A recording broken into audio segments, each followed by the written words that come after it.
Chapter 562. In the spacious banquet hall, Thales and Zayn faced each other from a distance. There were few figures in the distance. The guards and servants were still sending off the nervous guests, looking over cautiously but reverently from time to time. Now. Zayn's look of surprise only lasted for a second. His good manners made him keep his expression under control. The Duke of Iris Flowers did not say a word, nor did he care about the nervous gazes of a few people in the distance. He just slowly stepped over the mess and walked towards Thales. Thales stared at him coldly. Until Zayn stopped and stood in front of the short sword. So you were just a blind cat running into a dead mouse, casually bluffing, and trying your luck. The Master of Covendier looked at the short sword on the ground, unhurriedly, with a faint smile on his face. He was at ease, without the slightest loss of composure or self-awareness of having his plot exposed, just like when Thales exposed New Star's plot at the National Conference 6 years ago. This made Thales even more uneasy. I got it out of him, Thales said without changing his expression. This sword was indeed given to him by a guest, and not some other unknown channel. The prince glanced at the few exits. Unfortunately, the banquet tonight has strict security. And there aren't many guests who don't need a personal search to enter the venue. Zayn spoke unhurriedly and cheerfully. Then why are you so sure it's me? He looked so interested that a stranger might have thought the two dukes were talking about something amusing over a cup of tea. And not a thrilling political conspiracy. Thales frowned slightly. The youth suddenly realized that compared to the young and promising Duke of South Coast from 6 years ago, Zayn's aura was much more restrained now, and his body was much stronger. He's different. Thales told himself silently. He's less lively and bright, and more somber and steady. A thought flashed through Thales' mind, his experience in Northland may have made him tougher, sharper, and more skillful. Then these 6 years in Constellation. What did it make Zayn like? Our discussion fell through. Thales said calmly, maintaining the shrewdness and dignity of the Duke of Star Lake. Before the banquet. Zayn's eyes moved. But in the middle of the banquet, you came over to talk about the gains and losses of politics. Thales stared straight into the man's eyes. Or to put it more bluntly, I'm just trying to find something to say. There was a short silence. Thales looked at the pillars of the hall in the distance and watched the indistinct servants come to clean up the mess from the banquet. I know you have good self-restraint, Zayn, and I know you're thick-skinned. But it's not that good. Zayn nodded slowly. His lips curled up as if he was savoring a glass of fine wine. Can't it be that I really want to chat with you? Thales interrupted him coldly. You noticed. Zayn's gaze froze. You noticed that the royal guards were frequently mobilized to strengthen their defenses. You realized that someone had unexpectedly discovered Anchor's existence. The teenager looked at the short sword lying alone on the ground and walked forward. You can't sit still. You need to hold me back to ensure that the plan goes smoothly. Make sure that even after the king leaves, Anchor's target is still present. This is your biggest flaw. Zayn did not speak. And based on my experience, every time you're acting suspiciously and hypocritically, something bad happens. Thales stopped in front of the short sword, looked straight at the Duke of Iris Flowers opposite him, and called out his name. Zayn Covendier. Old friend. Thales said quietly. Zayn smiled, looking nonchalant. You're really paranoid, Your Highness. Perhaps when you were still in the north, you were schemed against and harmed by all sorts of people.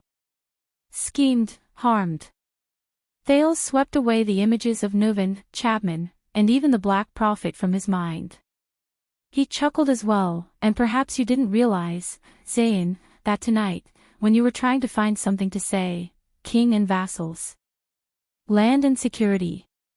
Rule and resistance. Thales' words were sarcastic. What you say reflects what you think. Zayn's smile faded. I think, before today, you've probably been troubled by the matter of Coast City and Mirror River, the grudge between Byrel and Doyle, and the problem of how to take advantage of the opportunity to profit from it for a long time. Thales did not look at Zayn's expression. He looked around at the countless tables, chairs, cups, and plates that were shattered because of Anchor's ruckus at the banquet. And all of this jeopardizes the prestige of Renaissance Palace, alienates the 7 Jade Star attendants, incites conflict among the nobles, and reveals the contradictions of governance, just to make trouble for me. In the hall a distance away, Glover and Praka, who had sent off the last batch of guests, were about to enter when Mallows reached out to stop them. The watchman looked at the 2 men who were confronting each other in the hall and shook his head. The lights were still bright, Mindy's hall was still quaint, but compared to the bustling scene before, the banquet hall was silent, cold, and empty. Only Thales and Zayn stood in the middle of the hall, facing each other and staring at each other quietly. The only thing between them was the sharp-edged short sword on the ground. After a long time, Zayn walked to the long table at the side, picked up the wine glass the butler had left for him, and poured himself a glass of Sarah Dukedam's famous grape wine. Like most people in Western Desert, Anchor Byrel is both realistic and pragmatic, and not someone who will be easily swayed by words. Thales looked at his actions and frowned. Zayn raised his wine glass, leaned against the long table, and turned around. How can you be so sure that he will give up and back down? He looked at Thales carefully, as if trying to match the young man in front of him with the boy from 6 years ago. Not to the extent that he will risk everything in a fit of rage, to the point where blood splatters everywhere. Anchor Byrel. Thales turned his head, and a shadow flashed across his face. Just like you, he said in a low voice. Zayn swirled the wine glass in his hand and smelled the aroma. Oh. Why? Thales looked at the wine glass in Zayn's hand and felt thirsty.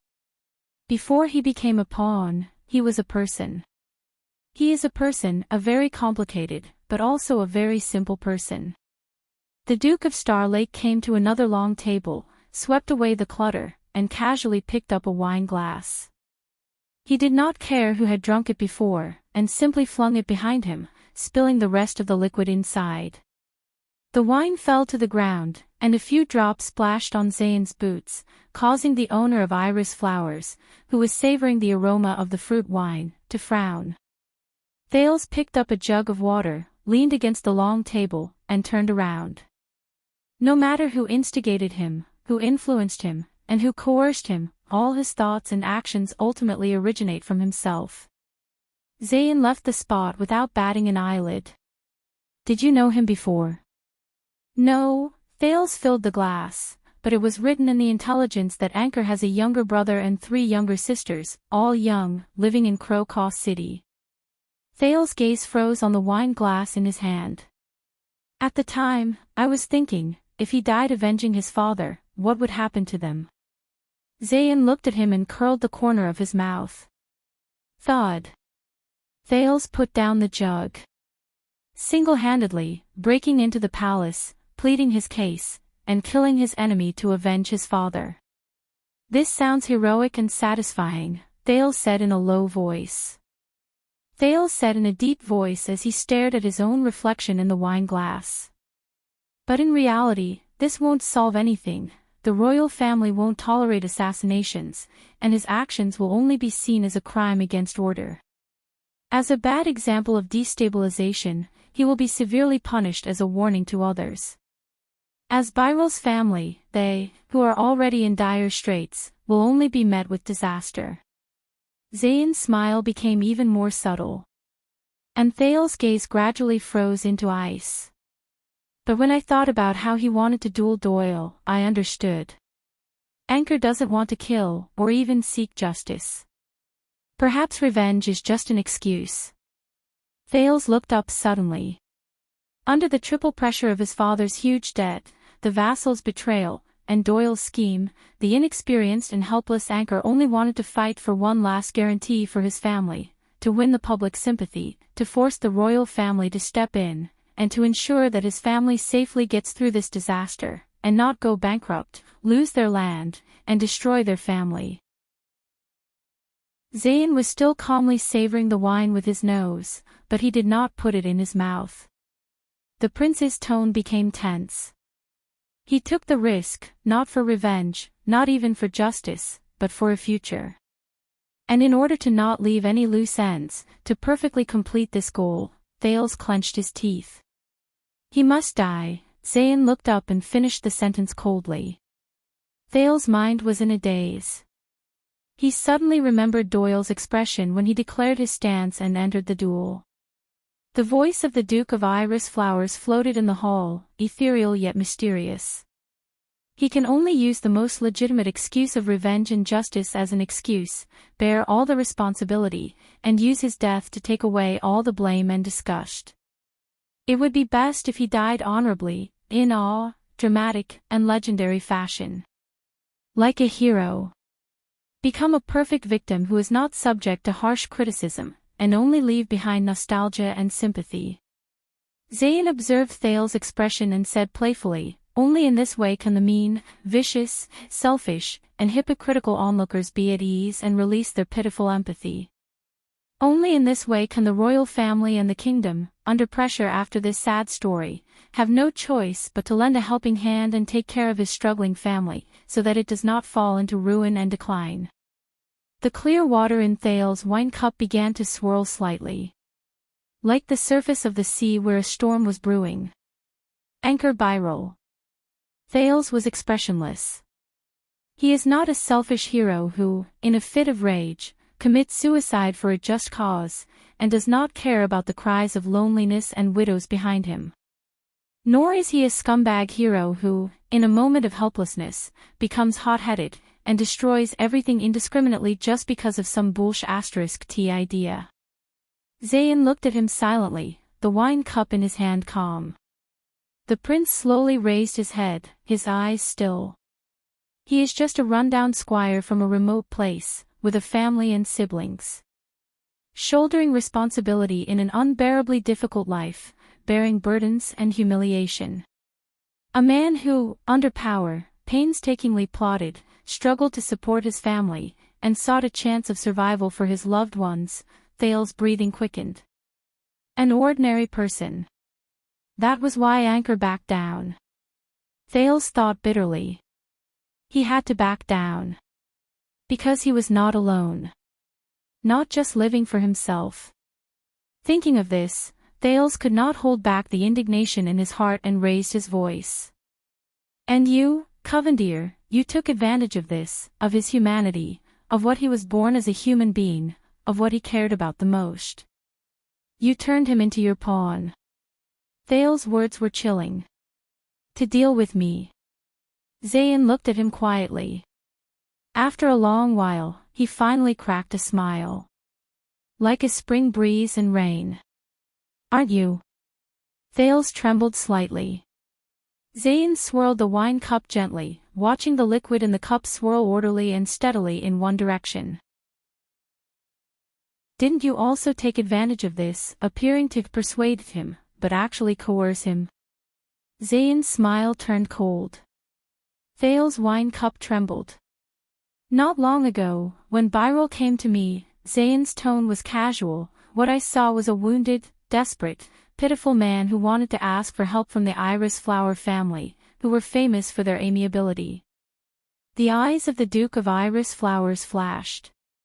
He needed hope. "So I gave him hope." Zayn paused and raised his eyebrows. "And perhaps, relief from a heavy burden. I told him that to reverse his family's fate, he could only rely on one person. A newcomer, who returned with a heaven-sent halo, and was completely different from the king on the throne and the nobles in the court." Thales clenched his teeth and stared at the water in his cup churning back and forth, creating ripples. Zayn left the long table and walked forward, approaching Thales. His tone could not help but be smug. "Until you took the field for the duel. Until you used your power to cut off this hope, regardless of victory or defeat in the duel, life or death, whether you killed the prince or never overturned the case, his family would be doomed eternally. Thales shuddered and closed his eyes. Covendier's master snorted coldly. You took advantage of his humanity, forced him to give up the duel, and even forced him to live. You were so stingy that you were not even willing to grant him the mercy of death. Only crueler than me. Thales was speechless. The Duke of South Coast leisurely strode over the short sword on the ground. Do you know what kind of future he will face when he walks out of here alive tonight? Thales' breathing stopped.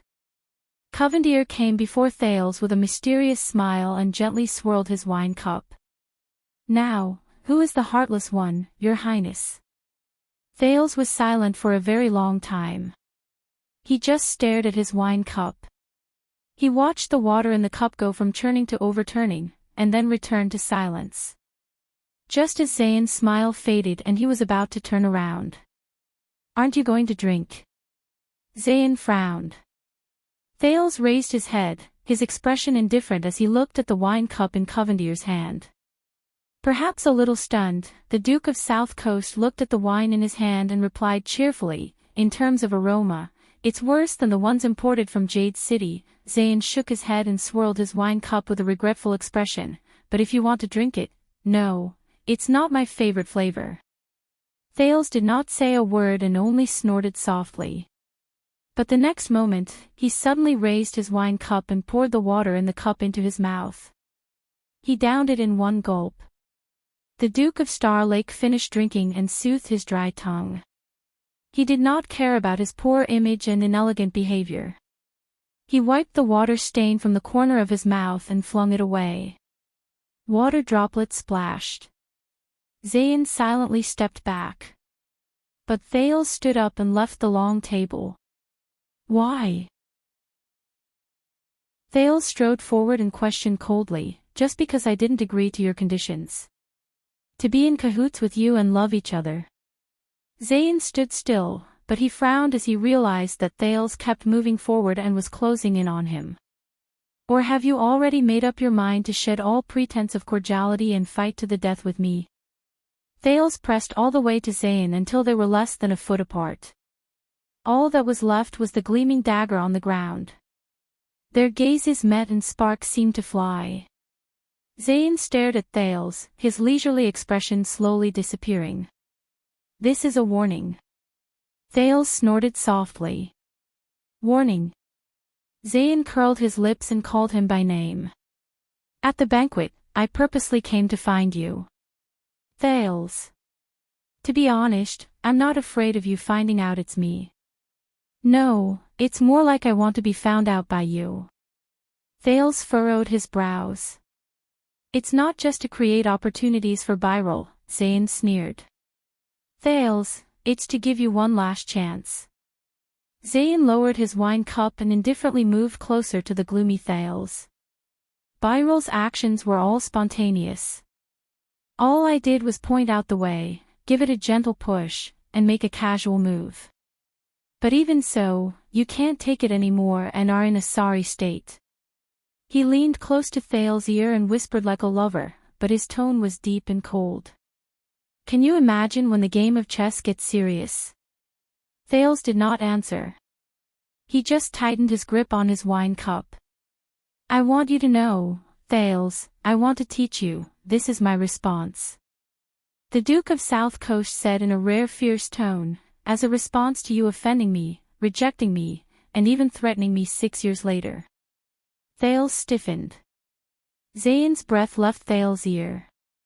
The person in front of him turned back into the kind, gentle, and refreshing young Duke of Iris Flowers. But just a few seconds later, Thales took a deep breath. He chuckled. Me? Rejecting you? Thales' expression changed. He sized up Zayn from head to toe as if he was weighing him down. This made the latter unhappy. Until the prince said frivolously and sarcastically, Sorry, I didn't know you like men. My dear Zayn. In that instant, Zayn's gaze turned cold. But Thales did not care. He even raised his left hand and gently placed it on Zayn's right shoulder. He also leaned close to the other's ear and shook his head. Otherwise, perhaps when I rejected you just now, I could have been more gentle and gentlemanly. Zayn stopped smiling. He did not move, nor did he look at the hand on his shoulder. He only stared coldly at Thales. If you choose war, Thales, you are determined to be my enemy. Then this move is just the beginning. Zayn looked at Thales as if he was looking at a corpse. The Prince of Constellation. The Duke of Star Lake. The protection of royalty. A good reputation. The loyalty of a subject. Experience in Northland. A lofty stance. He asked coldly, his tone flat. The next moment, Zayn suddenly raised his left hand and pressed down on Thales' left hand. I can destroy them, the Duke of Iris Flower's every word was laced with viciousness. One by one. Feeling the other party's grip on his wrist, Thales pursed his lips. Here, on the chessboard that I am familiar with, I can make you wish you were dead. In that moment, Zayn's gaze was so sharp that it could cut through flesh and pierce straight into the heart. When the time comes to shed all pretense of cordiality, even if I have to sacrifice everything, I can and will make you pay the most tragic price. The Duke of South Coast snorted and moved Thales' palm away. But to his surprise, not only did the silent prince not let go, but he quickly grabbed Zayn's wrist. Zayn's gaze froze. But what made him dissatisfied and even disgusted was not the action itself. Is it because of that conversation? Thales' voice rang softly. 6 years ago, when I was about to leave Eternal Star City and head north, our parting conversation. 6 years ago. Leaving Eternal Star City, conversation. 1 second, 2 seconds. Zayn's gaze was confused at first, then it fell into deep coldness, followed by anger. Because I asked about your family.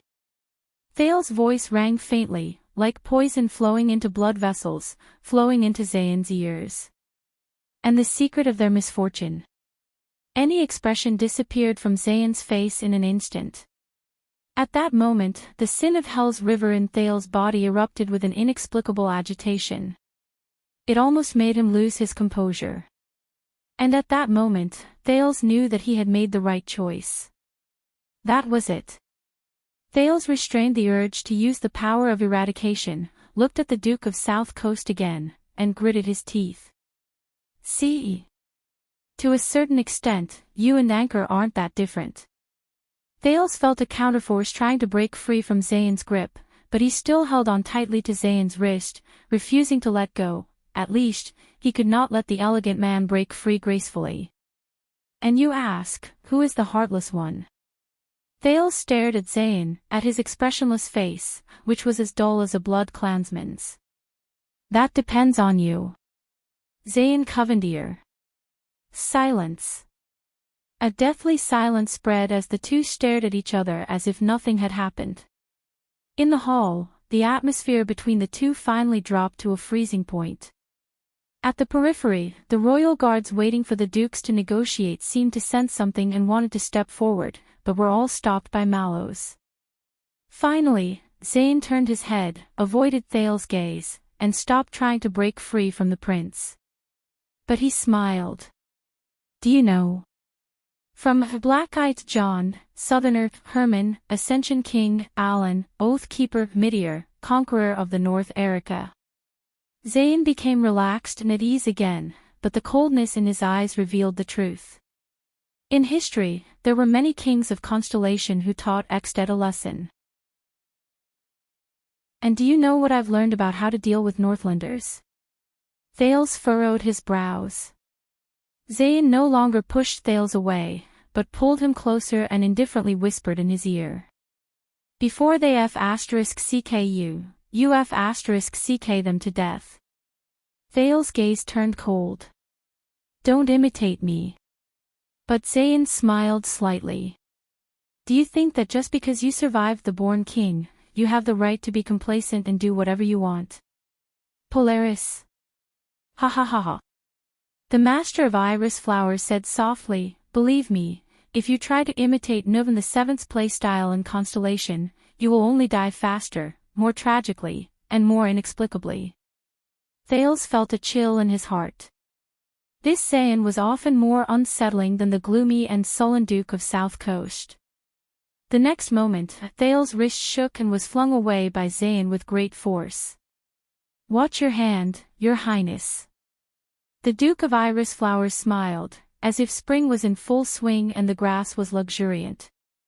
"As I said, times have changed. Not like before." Thales was silent. His threat was not effective. Or was it too effective?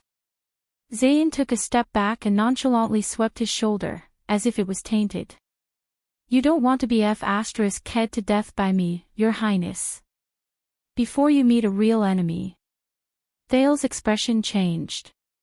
He slowly raised his head. "So far, the only enemy I can see is you." Zayn burst out laughing as if he had heard a joke. "How to choose a friend or foe is an art, your highness. Constellation is at peace and has a bright future." His smile remained, but his tone became more subtle. "Those who can see are friends. Those who can't see are enemies." Zayn picked up the wine glass in his hand. The wine was still in the glass, and the color was new. Better to die for a friend than to die for an enemy. He smiled warmly and immediately loosened his fingers. Thales' pupils constricted. Crack! The wine glass fell to the ground and shattered into pieces, sending crystal shards everywhere. Every piece of shard reflected the lights in the hall with a different kind of light and shadow. Zayn did not linger and turned to leave. "That's my property." Behind him, Thales looked at the shards on the ground and said coldly, "That's right." Zayn did not turn his head. "So you feel heartache?" Thales frowned. "Aren't you afraid?" Watching Zayn walk further and further away, Thales could not help but raise his voice. "In Eternal Star City, you openly challenged the authority of the royal family, alienated Jade Star and its vassals, destroyed the relationship between Renaissance Palace and Western Desert, and endangered the heir of the kingdom. Or are you still planning on your coronation after the Jade Star royal family dies?" Thales stared at Zayn's back and lowered his voice. "My father will not be happy." Zayn let out a cold laugh. "After what happened, you might be very busy tomorrow." He still did not turn around and only showed his back to Thales. He replied loudly, "But if you have time, you might as well visit Byrol in prison." Thales was stunned. "Believe me, His Majesty will be very happy." Zayn's voice was getting further and further away, echoing. "You might be the only one who will be unhappy." Thales' heart skipped a beat. "Why?" "Because I said, this is just a warning." Zayn's steps were as elegant as ever, his posture calm and noble. "So I left you a little surprise." Thales was puzzled. "Be smart, your highness, and know your place." The Duke of South Coast's voice gradually lost its emotion. "I said, if there's a next time, it will be a declaration of war." "What? A declaration of war?" Thales stared at him in disbelief. Displeasure, anger, and disgust gathered in one place. "What the hell is this damn condescending bastard doing? A next time? Does he still think that Thales offended him tonight?" Thales was both shocked and angry. For a moment, he did not know whether to be angry or to mock him. Zayn's figure disappeared into the distance. He left the hall and met up with his butler. "It's over." Mallow's footsteps came from behind him. Thales sighed. No. It was just the beginning. When he thought of the ordeal he went through today and what he would face tomorrow, it was only the first day and the first banquet. Thales, who had forced himself to act like a pretentious person for the whole night, exhaled and fell into a chair wearily. He felt indignant. "I still don't understand why he hates me so much." Thales snorted coldly. Looking at the broken glass on the floor, he became even more displeased and wanted to throw the empty glass in his hand to vent his anger. But halfway through his arm, the wealthy Duke of Star Lake took a few deep breaths, indignantly but rationally, put the glass back on the table. Like I brought disaster to his whole family, Thales was unhappy. Mallows came behind him and nodded silently. Then have you caused trouble? The prince turned his head and rolled his eyes at him.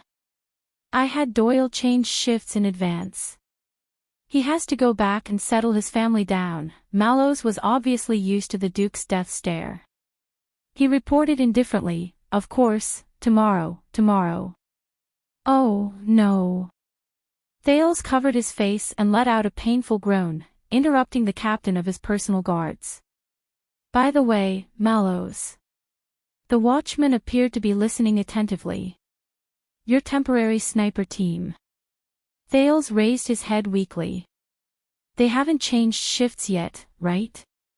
Mallows glanced at the periphery. No. Why? Since they haven't changed shifts, Thales snorted coldly and glanced in the direction where the Duke of South Coast left. His expression was dark and his words were chilling. Then what if I order them to follow in secret and kill Zayn Covendier? No, Mallows answered quickly. Thales frowned. Why? Because, Mallows turned around calmly and without the slightest hint of guilt. Chapter 563. As mentioned last time, the language of the elves had already surpassed the scope of language that we could understand.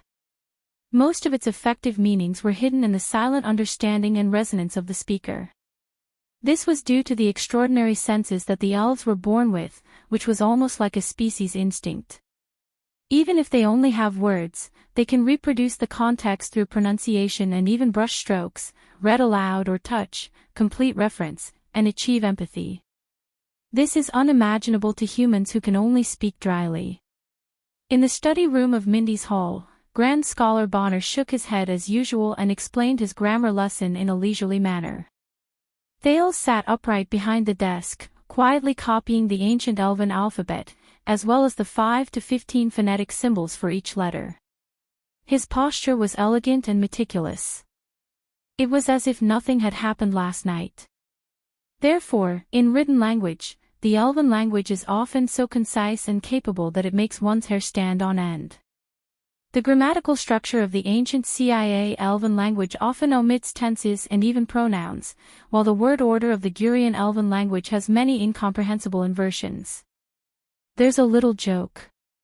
An Elven romance novel about a love triangle was translated into the common human language, but the readers were divided into 3 factions after reading the ending.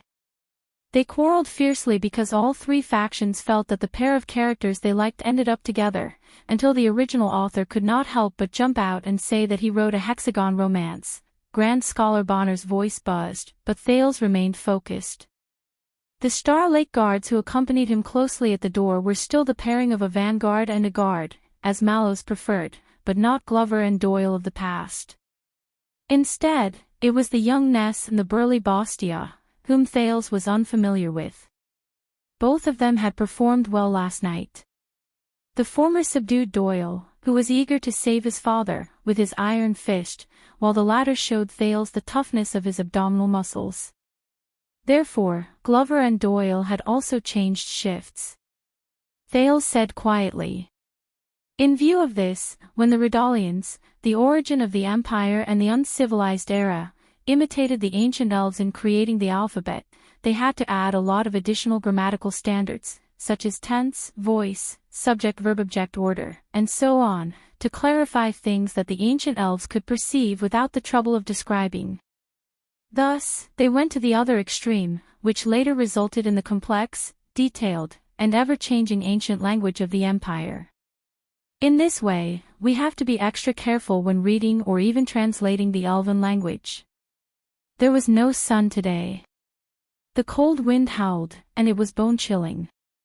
Mindy's Hall also appeared desolate and silent.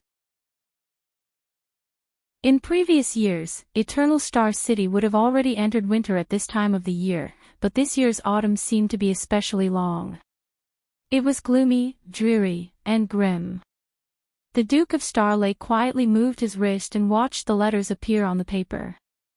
After one night, his back was stiff, his forehead ached, and the sides of his legs were cold. All of this reminded him that the corner of the bedroom was not a good place to sleep. Therefore, it is not difficult to understand why different races have different languages, and how different languages shape different races. Language is a tool, a result, but it is also a master, a cause. It is the best example of turning from guest to host, deeply influencing the user in the midst of change. As he listened to Scholar Bonner's whisper, Thale's eyes focused on the letters in front of him. The tip of the pen moved as delicately as a machine, every stroke was meticulous and precise. Other than that, there was nothing else. The others that he hated to face. It's far away. Scholar Bonner's voice became a little ethereal, his pitch strange, fluctuating between high and low. The young Duke did not respond. He changed the paper expressionlessly and turned to the next page to copy. The next page.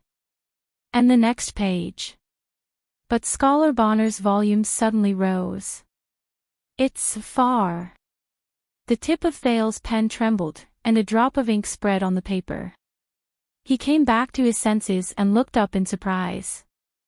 "Ah. I'm sorry."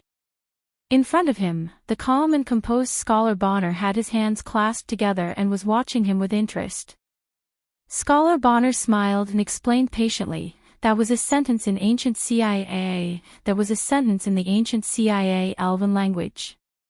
If you annotate all the information contained in the pronunciation, it can be translated as," the scholar returned to his seat and said in a playful tone, "Your heart is not with me, not in the class, not even in the letters under your pen, Your Highness." Thales was stunned for a second.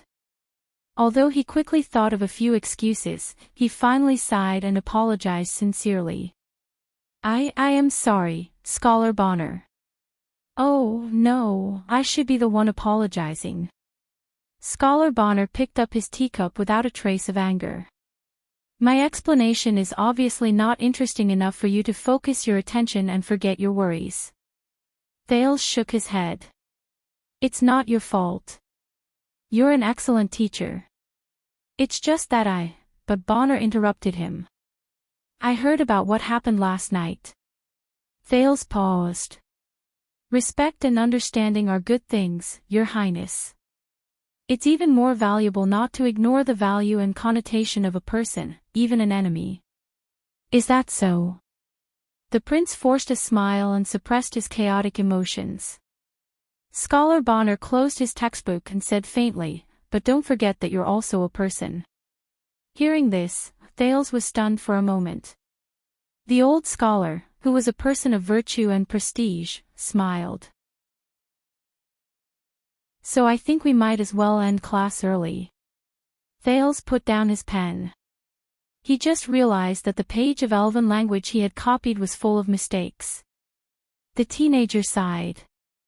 "Thank you for your understanding, Scholar Bonner." "I'm grateful." Scholar Bonner smiled slightly. "And the reason why we have to improve our grammar and study language is not to stop at daily conversations and letter writing, Your Highness." He stood up and said meaningfully, "I'm sorry. It's precisely because we, as humans, value each other's values and feelings, and because we want to better communicate and understand each other, and unearth and express what's hidden in our hearts. Instead of superficial behavior and reactions, falling into blind self-awareness and misunderstanding, constrained by malicious conjectures and suspicions, and trapped by indifferent nature and rules. The reason why we're different from animals and beasts, Your Highness, is not because we can know how to make fire." The doddering Scholar Bonner carefully put away his teaching materials. "It's because some of us know how to make fire, and some don't." There was a profound meaning in these words, and Thales was speechless. He could only stand up and bow respectfully. After Scholar Bonner left, Thales looked at the gloomy weather outside the window and summoned his attendants, Ness and Bastia. "Has there been any news from Renaissance Palace?" No, Your Highness. As a probationary vanguard, it was obviously the first time Ness had received the task of serving the prince closely. The young man, who was only a few years older than Thales, was very excited. He looked at the prince with eager and expectant eyes. In fact, I think the palace is very busy because of what happened last night. Last night. Thales sighed, his mood gloomy. The older Bastia glanced at Ness, but the young man was oblivious to it and was still in high spirits. Do you want to send someone to Renaissance Palace to ask? I can, no, there's no need. Thales stood up. I want to change. Next is martial arts class, before Mallows arrives. The Duke stood up and unbuttoned his cuffs. After last night, he had an urgent desire to wield a weapon. I want to go to the training field to warm up first. Ness was beaming with joy. Of course, I'll inform the servants, but, Your Highness, the older Bastia said hesitantly. His voice was rough, like the bellows in a blacksmith's shop. About the training field, he wanted to say something but stopped. What's wrong? Thales looked at this guard officer who was as strong as a hill and recalled the strength he had when he surrounded him last night. He wondered if every royal guard had a person of such a build. Doyle just came back. Thales' hand that was unbuttoning paused. Bastia observed Thales' expression and quickly said, Doyle. Doyle and Vanguard Glover are currently on the training field, with Officer Mallows. Thales turned around, puzzled. So? The two of them looked at each other and did not answer him.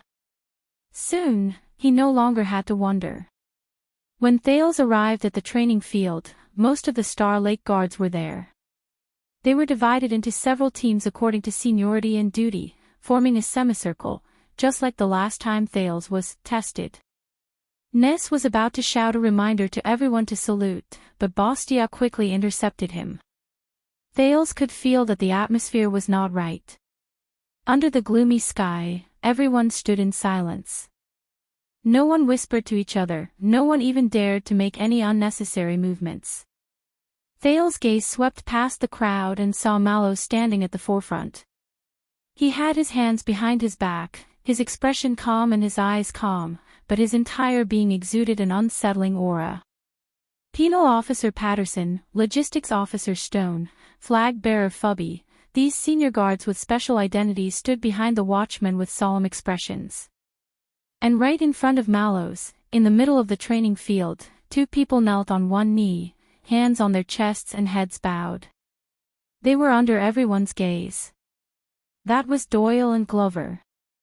Thales was slightly startled.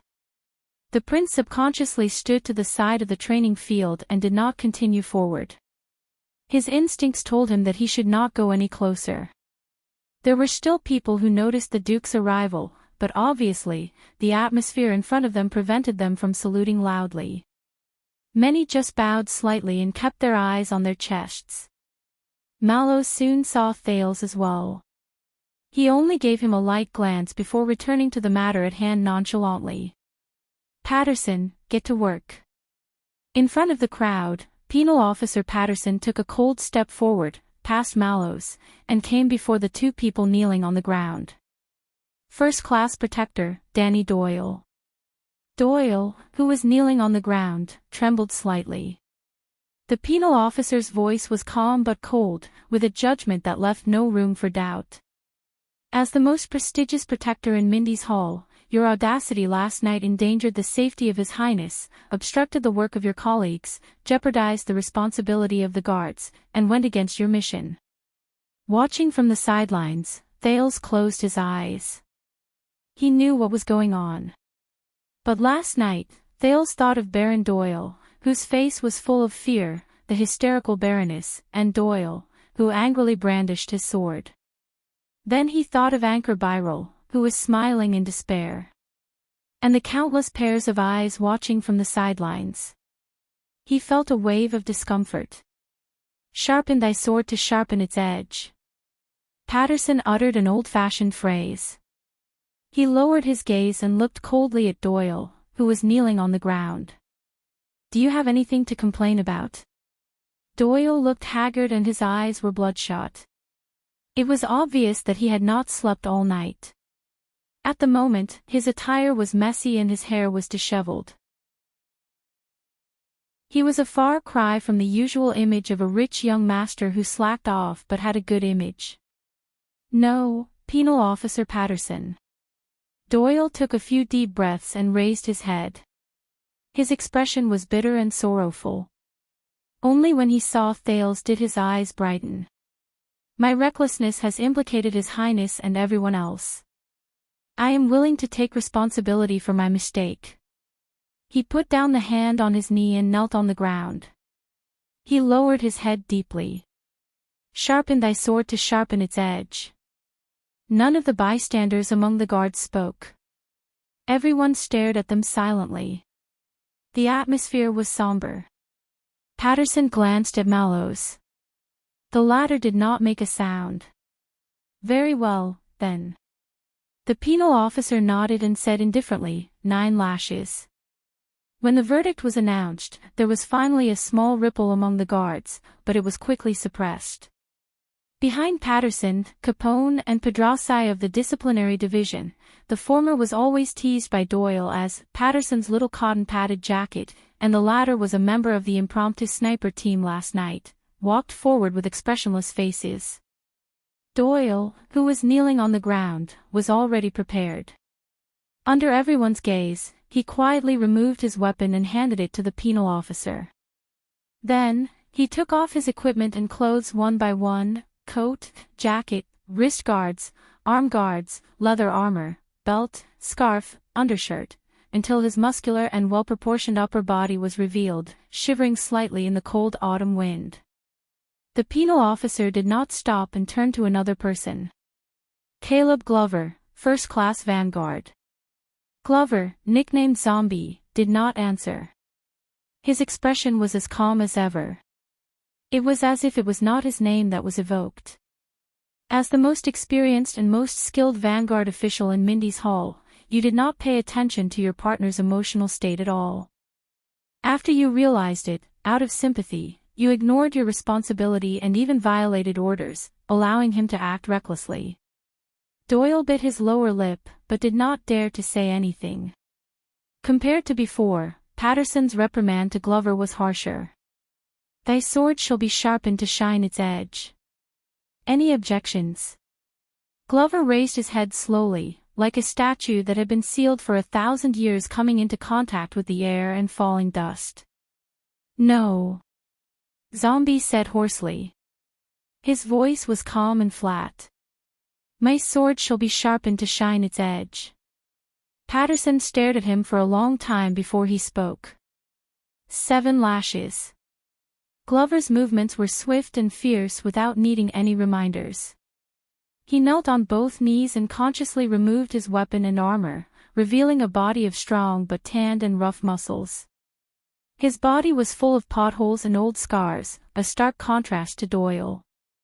Just like that, the two of them knelt on the training ground with their upper bodies bare, facing the gazes of their peers. Mallows still did not make a sound. He only watched coldly. Thale's emotions grew more and more complicated. Capone of the disciplinary division silently opened his equipment bag and took out 2 short sticks the size of a spindle. He handed them to Doyle and Glover and let them bite them in their mouths. "You've all had experience." Capone released the wooden stick that Glover held tightly in his mouth and whispered between the two of them. "I only have one piece of advice: bite tight, don't drop it." On the other side, Pezzarossi methodically took out 2 fist-sized brown leather objects that were tied up like bows and slowly untied them until they looked like 2 leather whips. The 2 whips were slender and sturdy. Pezzarossi swung them in the air twice, and they made a whistling sound. Many of the guards frowned. Doyle took a deep breath. Glover looked even more serious. "Bear with it, boys," Penal Officer Patterson said coldly. "Trust me, I've seen the barbed whips used by the Northlanders." They're thicker than the hemp ropes used to hang the city gates. That's even worse. Doyle looked like he accepted it calmly. He turned his head to look at Thales and nodded deeply at the prince. Thales sighed and nodded silently at him. Mallows frowned when he saw this. The next second, Patterson waved his hand. Capone and Pezzarossi came behind the two of them and skillfully shook off the whips. But at that moment, the penal officer's shoulder was pressed down. It was Mallows. "Gray, you'll be in charge of Glover." The watchman looked at the surprised Patterson, walked forward, and gestured for Capone to pass the whip to him. "As for Protector Doyle, I'll do it." There was quite a commotion among the guards. Doyle and Glover were also extremely surprised. Patterson frowned. "We'll do it ourselves." "Actually, we don't have to," but Mallows quickly interrupted him. "Since there are nobles in the audience, we have to be more serious, don't we?" The watchman glanced sideways at Thales. The guard's commotion was quickly suppressed. The prince felt a chill in his heart and cast an indignant look at Mallows. "But although this is the internal affairs of the guards, Your Highness," Mallows did not give Thales a chance to speak. He bowed to the prince and smiled faintly. "But you're still welcome to watch and be a witness. Or, are you willing to count out the number of whips for us?" Thales was in disbelief. He was rendered speechless by him. Patterson sighed. He walked behind Glover, pushed aside the stunned Pezzarossi, and took the whip from him. Mallows came behind Doyle and flicked the whip in his hand. He smiled at Thales and did not wait for the latter's response. "All right then. Since His Highness is unwilling, then Toledo, you count out." Among the crowd, Toledo, Mallows' messenger, was stunned for a moment. He looked at his superior, then at the prince, a little at a loss. Until Mallows looked displeased. "Now." Toledo did not dare to hesitate. He took a step forward, raised his head, and shouted, "One." As soon as he finished. Under Thales' shocked and angry gaze, Mallows and Patterson swung their arms at the same time. Whoosh whoosh, their movements were practiced and smooth. The two whips were swung at almost the same angle, and the sound of the whips breaking through the air was almost identical. Thales' breathing stagnated. In the next second, the leather and skin trembled under the high-speed contact, making a sound that tore through the air, smack.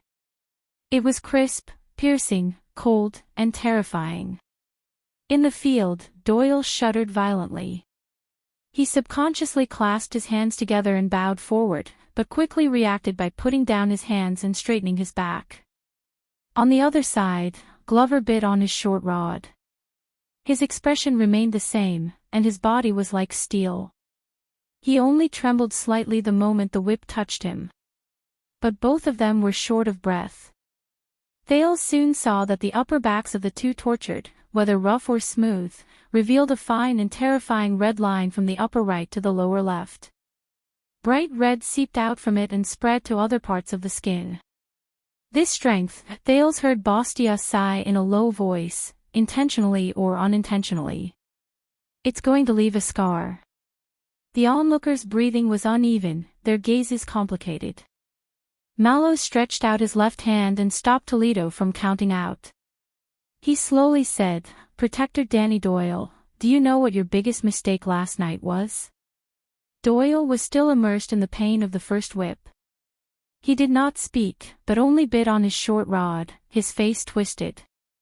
Mallows was silent for a while, then he turned to Toledo. Toledo did not dare to delay any longer, and hurriedly counted out. 2. Mallows and Patterson's whips swung out in an arc again. Smack! Doyle and Glover shuddered again.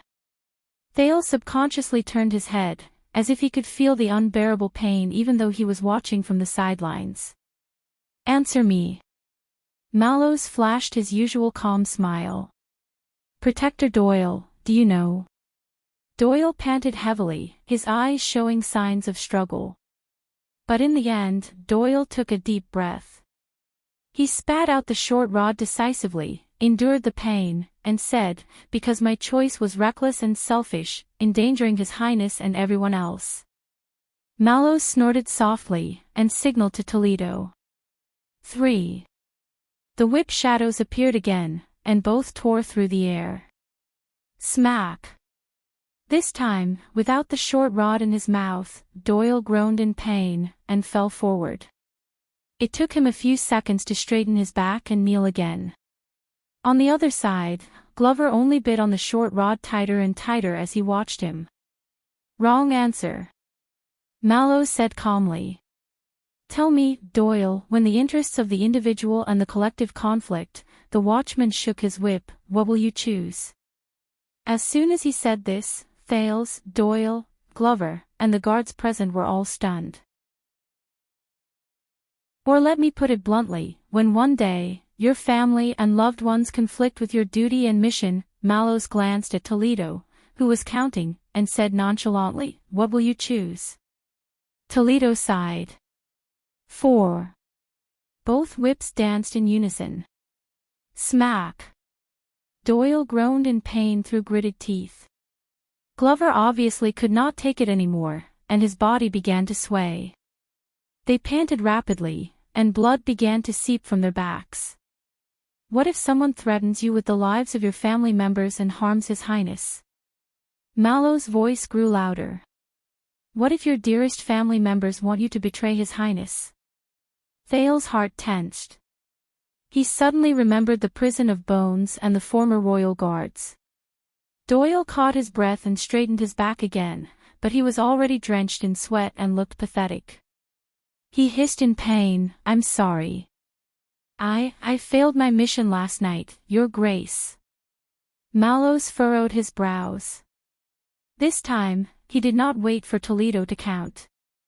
He swung his arm and whipped, creating an explosion that was much more terrifying than the previous one. Smack! Doyle screamed and collapsed on the ground, trembling uncontrollably. The guards also trembled. On the other side, Patterson was stunned for a moment, but immediately reacted. He whipped Glover until he arched his back and twitched. Toledo hurriedly followed and reported the number. "Filthy, 5. Thales could not bear to watch anymore. He looked away and felt his heart sink. Mallows exhaled. He looked at Doyle, who was trembling uncontrollably, and turned his head to look at another person. "You, Vanguard Caleb Glover. You answer me. What will you choose?" Glover, who was also drenched in sweat and covered in dust, took a few deep breaths and straightened his body with a determined gaze. The zombie spat out the short stick and said hoarsely, "We've all sworn an oath, sir. To dedicate our lives to the throne, and to serve the royal power forever." Mallows paced and pursed his lips. "So." Under the double torture of pain and humiliation, Glover revealed a ferocious expression. "So we must make sacrifices. Mission comes before family." Thales' breathing quickened as he listened to him. Mallows suddenly turned around and whipped again. Smack! After a terrifying explosion, Glover cried out in pain and fell to the ground. Patterson, who was holding the whip, frowned. He looked at Glover, who was supposed to be his mission, and then at the gloomy Mallows. He did not understand. "Give him 5 more lashes." Without waiting for Toledo to report, Mallows gestured with his chin at Glover, who was under him, and said to Patterson, "Also, the whip just now does not count." The penal officer looked surprised and doubtful. "Because you held back on that whip, Gray." Mallows did not wait for the other party to speak and said calmly, "You know, I trust you very much." Patterson's expression froze. The penal officer gripped the whip handle tightly and did not make a sound. He did not dare to show any mercy. On the other side, Doyle, who had recovered, looked at the trembling Glover on the ground and hurriedly said, "My lord, sir. This has nothing to do with the zombies. Last night, He gritted his teeth and ignored the tears and snot on his face. I made the wrong choice. I dared not make the sacrifice.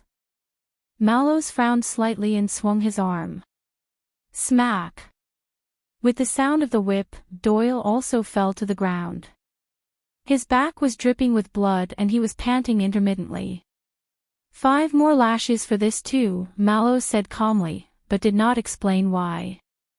Toledo did not dare to hesitate and continued to count.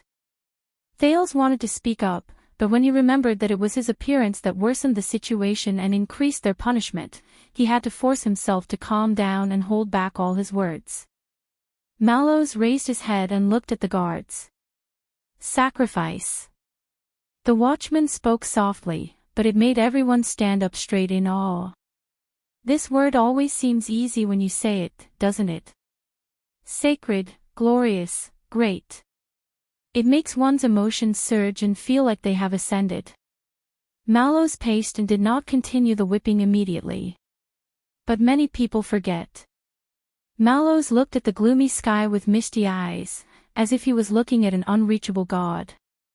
The essence of sacrifice, it's a transaction. Under everyone's shocked gaze, the watchman slowly lowered his head. Doyle and Glover clenched their teeth again and straightened their backs. In ancient times, when the belief in the god of light was still prevalent, mortals would offer sacrifices in front of the altar in exchange for the blessings of the gods. This is the source of sacrifice.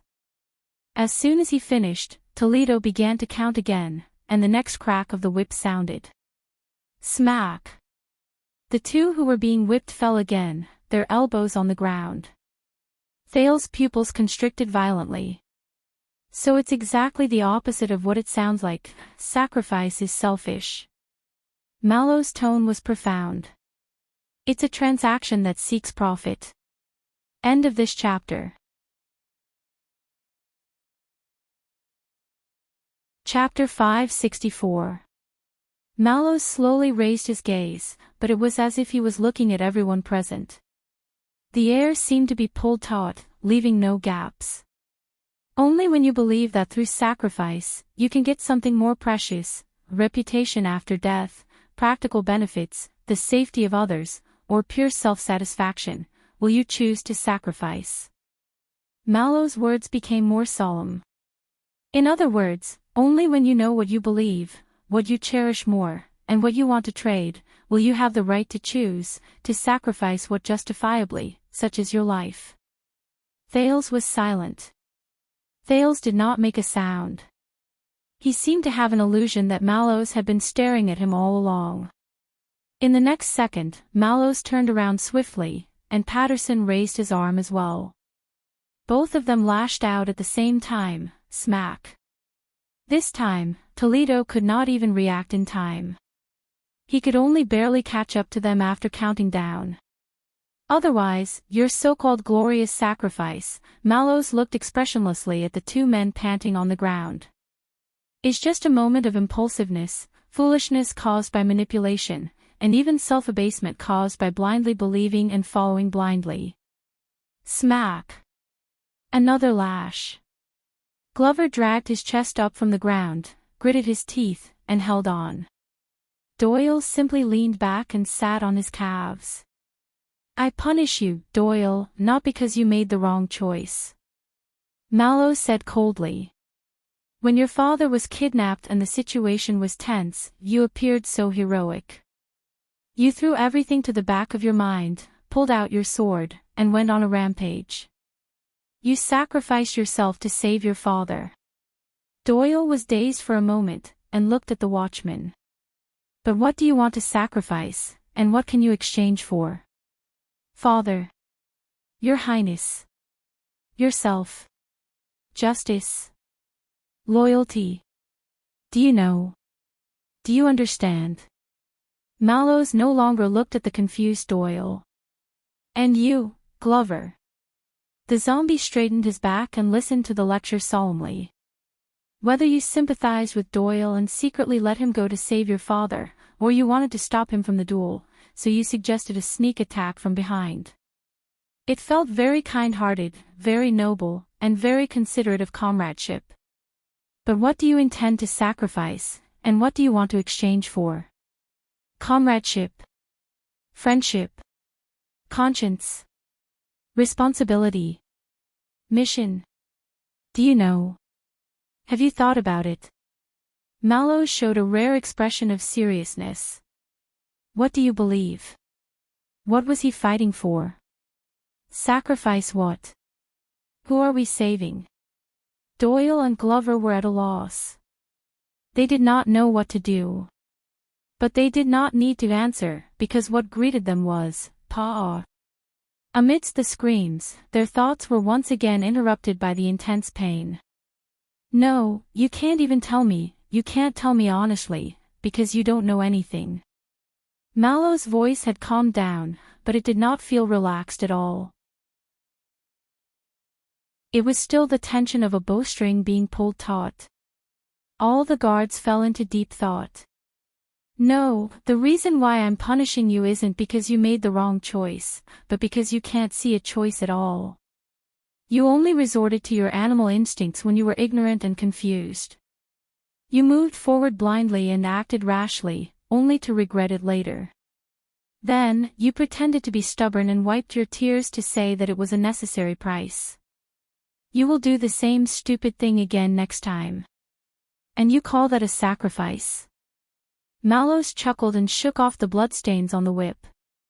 Like two pitiful chess pieces, subconsciously taking their own steps.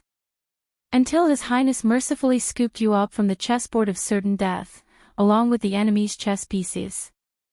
Thales, who had been silent for a long time, shuddered violently. He felt that many people's gazes had turned to him. Doyle and Zombie breathed absent-mindedly, as though at that moment, the pain of the whip could no longer affect them. In the end, your unclear actions not only betrayed yourselves, but also endangered your mission, harmed your colleagues, and threatened the overall situation. You ended up with nothing good on either side. You achieved nothing on either side. Mallow's gaze was sorrowful. That's extremely stupid. The wind howled, and the whip flashed. Pa! As they screamed in pain, the shadows of the two tortured dragged out irregular shapes on the ground. If you were the warriors who charged, the cannon fodder in war, and the suicide squad on the battlefield, then I might have promoted you and awarded you with honors to motivate the troops to continue throwing away their lives. Whether you were willing or not, you would have promoted sacrifice. Mallow's voice dimmed along with his gaze. But you are not. Mallows looked at each of them, and his voice was heavy and cold. You are the Royal Guards.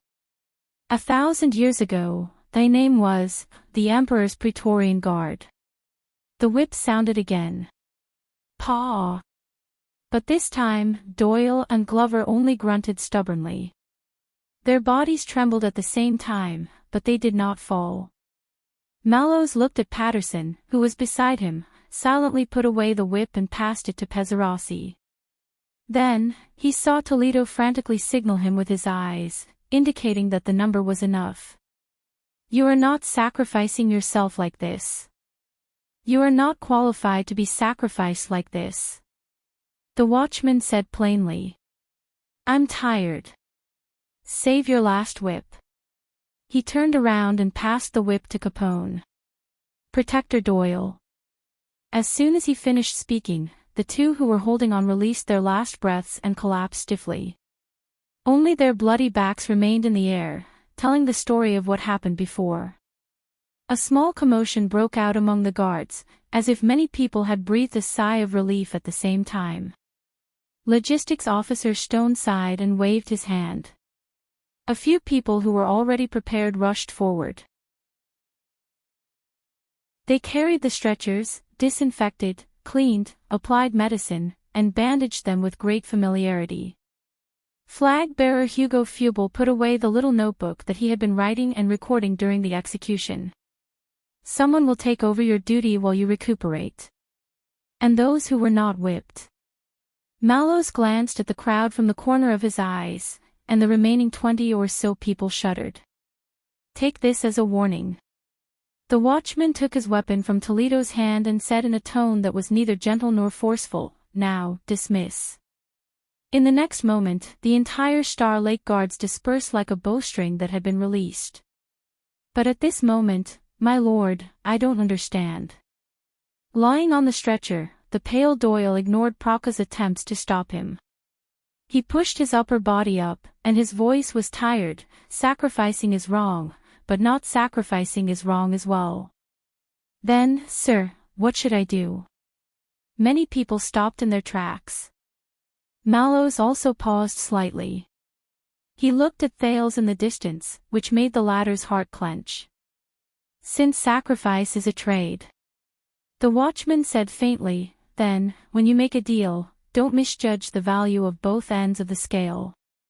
There are too many things in the world, empty promises, sinister schemes, and habits that you don't even realize, that can confuse them and trick you into making unfair deals." Mallows turned his head and looked at each of them. "So, when you decided to trade," the watchman's voice was steady, but there was an emotion hidden in his tone that Thales could not identify. "Make sure it's your own scale," he said slowly. "Don't leave weights and scales on them that you can't even understand and blindly believe in." Hearing this, many people fell into deep thought. Thales remained silent. A few seconds later, the guards on the training ground returned to their respective duties and left one after another. Thales snapped out of his daze and walked forward towards the two prisoners. On the stretcher, Doyle, who had sensed something, raised his head laboriously. When he saw that it was Thales, he revealed a dying smile. "Your Highness." Thales' heart was heavy. He did not know what to say. He could only say, "How is your father?" On the stretcher, Doyle revealed a bitter but stubborn smile. "You know, he's very frightened. He should be well behaved for a while." Thales was silent. A few seconds later, he patted Doyle's arm and nodded at Glover on the other side. "Rest well." Doyle and Glover were carried away. Many people in the Star Lake Guards also walked past him and bowed to Thales. The old Procca whom he had sparred with, the left-handed Jonvold, the former police officer Commodore, the high-ranking Franzuk from the Defense Division, the dumbfounded Ferry, the strong man Bastia and the young Ness who had just come with him. "Your Highness. Good day. May everything go well for you." After spending a few months together, the unfamiliar but familiar faces flashed before his eyes. He did not know whether it was a figment of his imagination, but after one night, the unfamiliarity and dissonance that the Star Lake Guards initially gave Thales seemed to have dissipated. At the very least, their salute seemed more respectful and natural. Except for one person. "You're early, Your Highness." Mallows walked up to him calmly. "There's still some time before the martial arts lesson." Thales sneered. "Same to you." Mallows did not seem to hear the anger in the Duke of Star Lake's words. He turned around leisurely. "Just in time. Let's warm up." Thales took a deep breath. "I say, every time I feel like my impression of you has improved, Mallows." He looked at the two stretchers in the distance and said coldly, "You just have to destroy it, don't you? The personal guard captain I hate the most." Behind him, Bastia and Ness looked at each other and retreated into the distance in tacit understanding. Mallows nonchalantly picked out a practice sword and tossed it to Thales. "So, how many personal guard captains have you had?" Thales snorted coldly and came to the training field. He swung his long sword and began to warm up. "Just you." Mallows snorted through his nose. "Then I'm relieved." Thales let out a sarcastic laugh. "By the way," he looked at the watchman in annoyance, "why do I have a feeling that when you said, 'those who weren't whipped' just now, you were referring to something else?" Mallows smiled faintly, relaxed as ever. "Maybe you misunderstood." Thales executed a few sword styles, his breathing quickened as he stretched his body. "Or not." Mallows shrugged and smiled. "Then let's not." His lukewarm demeanor made Thales choke on his words. Speaking of which, Thales said maliciously, why do I feel like you're admonishing them not to sacrifice themselves impulsively? Not to be blindly loyal to the royal family. Mallows gestured for Thales to move more vigorously as he said calmly, I said, you misunderstood. Thales sneered. Or not. Mallows did not respond to this. You might as well take your warm-up more seriously. The watchman seemed to have turned back into a dedicated martial arts teacher. He said seriously, after all, it's your own health. You have to take care of it yourself. Thales snorted coldly. But then he remembered something less pleasant. Has no one from Renaissance Palace arrived yet? After all, last night.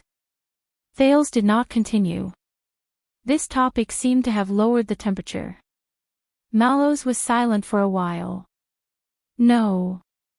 But I assure you, they will definitely come, sooner or later. With mixed feelings, Thales finished his warm-up. He felt his whole body heating up and sweating slightly. Alright, what's today? Target practice. Sword rack. Or getting beaten up. Mallows smiled and waved to the distance. Ness. In the distance, the probationary vanguard, Ness, pointed at himself in surprise. After receiving confirmation, he walked over in a flattered manner. Thales rolled his eyes and went to look for his shield as if resigned to his fate, ready to receive a fight. But this time, Mallows exceeded his expectations. No, Your Highness, you don't have to go, the watchman said with a smile and pointed to a chair. Come, sit. Today's teaching demonstration, theory class. Teaching demonstration. Theory class. Thales was stunned. He looked at the heavy practice sword in his hand and said foolishly, then why did you make me warm up just now? Mallows laughed even more heartily. To maintain good habits. Thales looked at him expressionlessly. Toledo. Mallows did not notice the Duke's murderous gaze at all. He happily summoned his messenger. You go up and practice with Ness. Thales threw down the practice sword sullenly and sat down on a chair, crossing his legs inelegantly. In the field, Ness and Toledo looked at each other, then at Thales, before walking towards the weapon rack. Wait, Mallows said calmly. Use your own weapons, real swords. I say, we don't want to be caught by Lady Gines again, right? The watchman said, glancing at Thales, intentionally or unintentionally. After spending so much time together, Thales knew that the watchman was taking the opportunity to mock and protest. Thales did not respond but laughed coldly. A few seconds later, Ness and Toledo both stood on the training field. You're more experienced and ranked than me. You go first. The young Ness kept glancing at Thales and Mallows, eager to fight. The long sword in his hand was light and agile, and of extraordinary quality. No, I'm not used to being first. As one of Mallows' most trusted old subordinates, Toledo only smiled modestly. You go first. Toledo's weapon was a machete. Strangely, his blade was sheathed but tied horizontally behind his waist, which looked awkward. Ness also smiled and no longer declined modestly. All right, but just as he finished speaking, Ness unsheathed his sword. The sword flashed, like a lightning strike. Thales' palm, which was still yawning, paused. The sin of Hell's river in his body suddenly woke up. Clang! A muffled sound of metal colliding. At that moment, Toledo barely managed to draw his sword. In the nick of time, he used an awkward posture to block this lightning-fast strike. Thales looked at Ness in amazement as he soothed the power of eradication in his body. He recalled the first strike just now. That's too fast. Even at such a distance, the sin of Hell's river felt threatened just by looking at it, and was forced to react instinctively.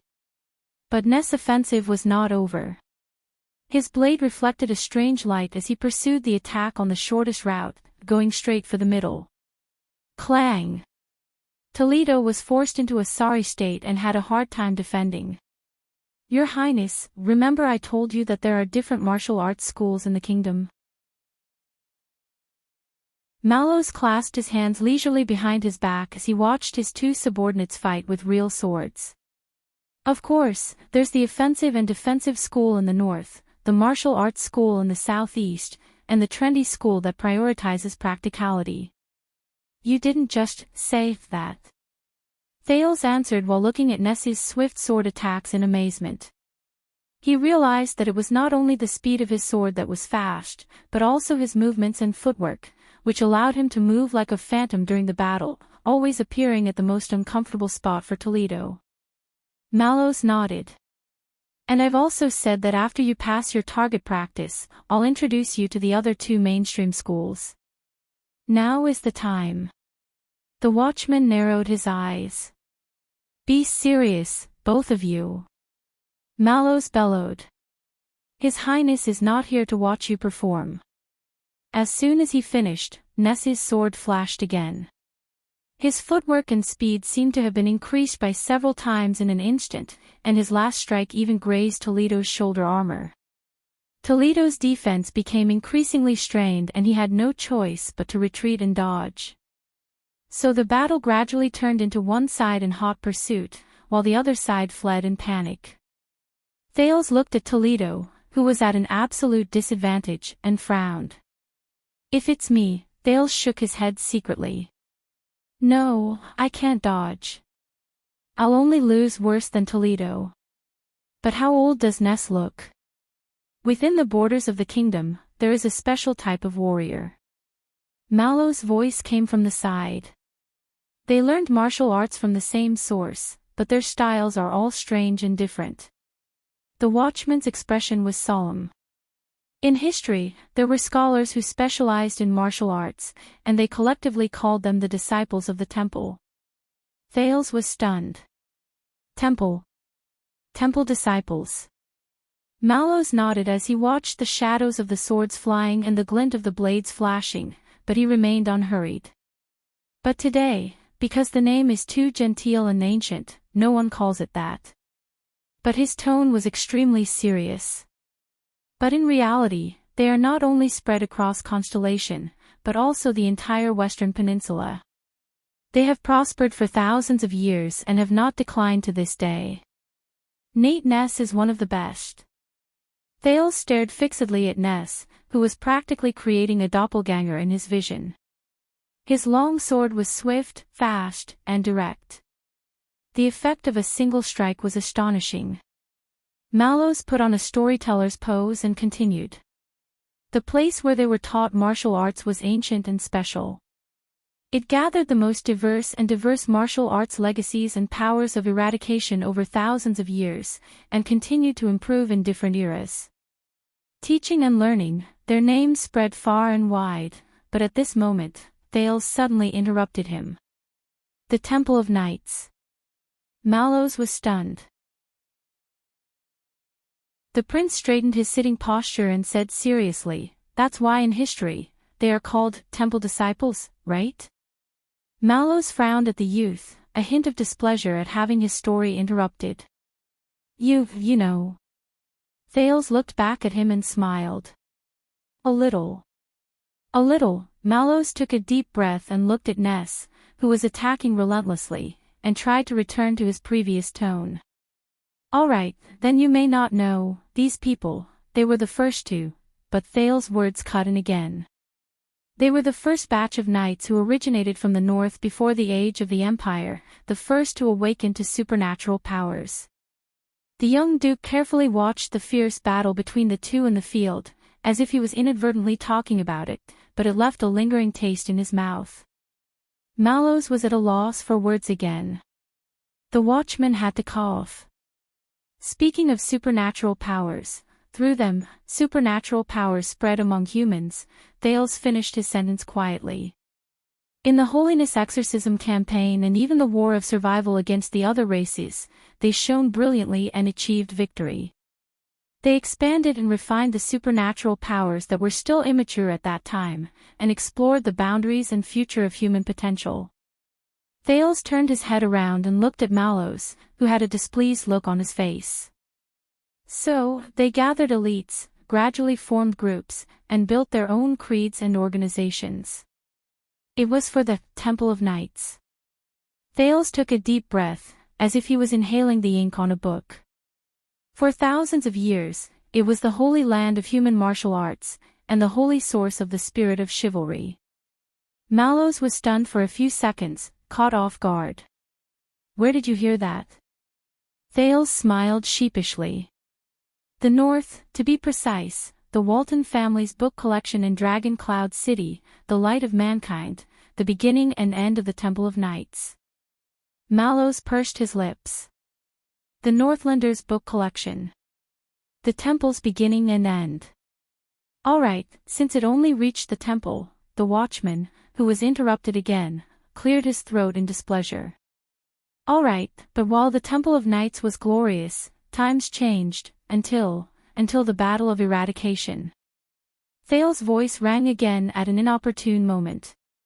700 years ago, the entire army of the Temple of Knights went out to fight against the calamities. In the end, they suffered heavy casualties, and not a tenth of them survived. Even the temple itself was destroyed, and it was difficult to rebuild. Under Mallows' incredulous expression, the prince's words were filled with melancholy as he reminisced about the past and the present. In the end, the survivors of the Temple of Knights left their homeland and built a legendary tower. In that tower, they carried on the will of their predecessors as knights. They collected, researched, and taught supernatural powers. After that, it was called the power of eradication. They taught all kinds of martial arts and protected the hope of mankind. Thales' eyes widened. It is today's famous, the Tower of Eradication. Once he finished speaking, Thales let out a sigh of relief and smiled at Mallows, who had been interrupted several times in a row. So, Nesh should be a student of the Tower of Eradication. Mallows did not speak. Thales blinked. What's wrong? Mallows looked at him with a gloomy expression. I'm waiting to see what else you have to say. Thales raised his eyebrows. That should be it. The prince looked happily at Mallows' deflated expression. Please correct me if I'm wrong. Mallows took a deep breath. He seemed to have used up all his strength to control himself to turn towards the center of the field. Did you not eat? The watchman shouted coldly, displaying the dignity of the captain of the guards. Be more serious. The two men in the field were engaged in a fierce battle, but when they heard this, they paused for a moment. Mallows turned around with an expression as if he had eaten a fly. Ahem, you were right. Nate Ness just returned from the Tower of Eradication not long ago. Mallows paused subconsciously and glanced at Thales. Only when he was sure that the prince was obediently listening and had no intention of snatching his words did the watchman cough. In Constellation, the temple faction that worships the Tower of Eradication as the standard is a prominent school in the eyes of many people. It has a long history and a long history. Prominent school. Thales frowned slightly and thought of many acquaintances he knew who learned skills from the Tower of Eradication. Many nobles in the kingdom, if they hope to achieve success in martial arts and military achievements, will choose to send their descendants to the Tower of Eradication. On one hand, they will receive the inheritance and improve their skills, and on the other, they will broaden their horizons and travel the world. They can also accumulate fame. Or avoid great disasters. Mallows said in his heart. The watchman pointed at the field. Unlike other martial arts factions that are based on style, the swordsmen who come out of the Tower of Eradication do not have uniform styles and skills. In fact, they are completely different. As the successor of the ancient Temple of Knights, the Tower of Eradication keeps pace with the times. They summarize all kinds of martial arts, organize and categorize the skills passed down, then conduct in-depth research, and finally form 8 major factions. Thales was stunned. He had long heard of the famous Tower of Eradication, but there were actually so many branches. 8. Mallows nodded. He spoke slowly with fear and respect, as if he was reciting a short poem. Pegasus, Death, Sin, Iron and Blood, Flash. Rose, Storm, World of Miracles. He said solemnly, "It is the 8 branches of eradication."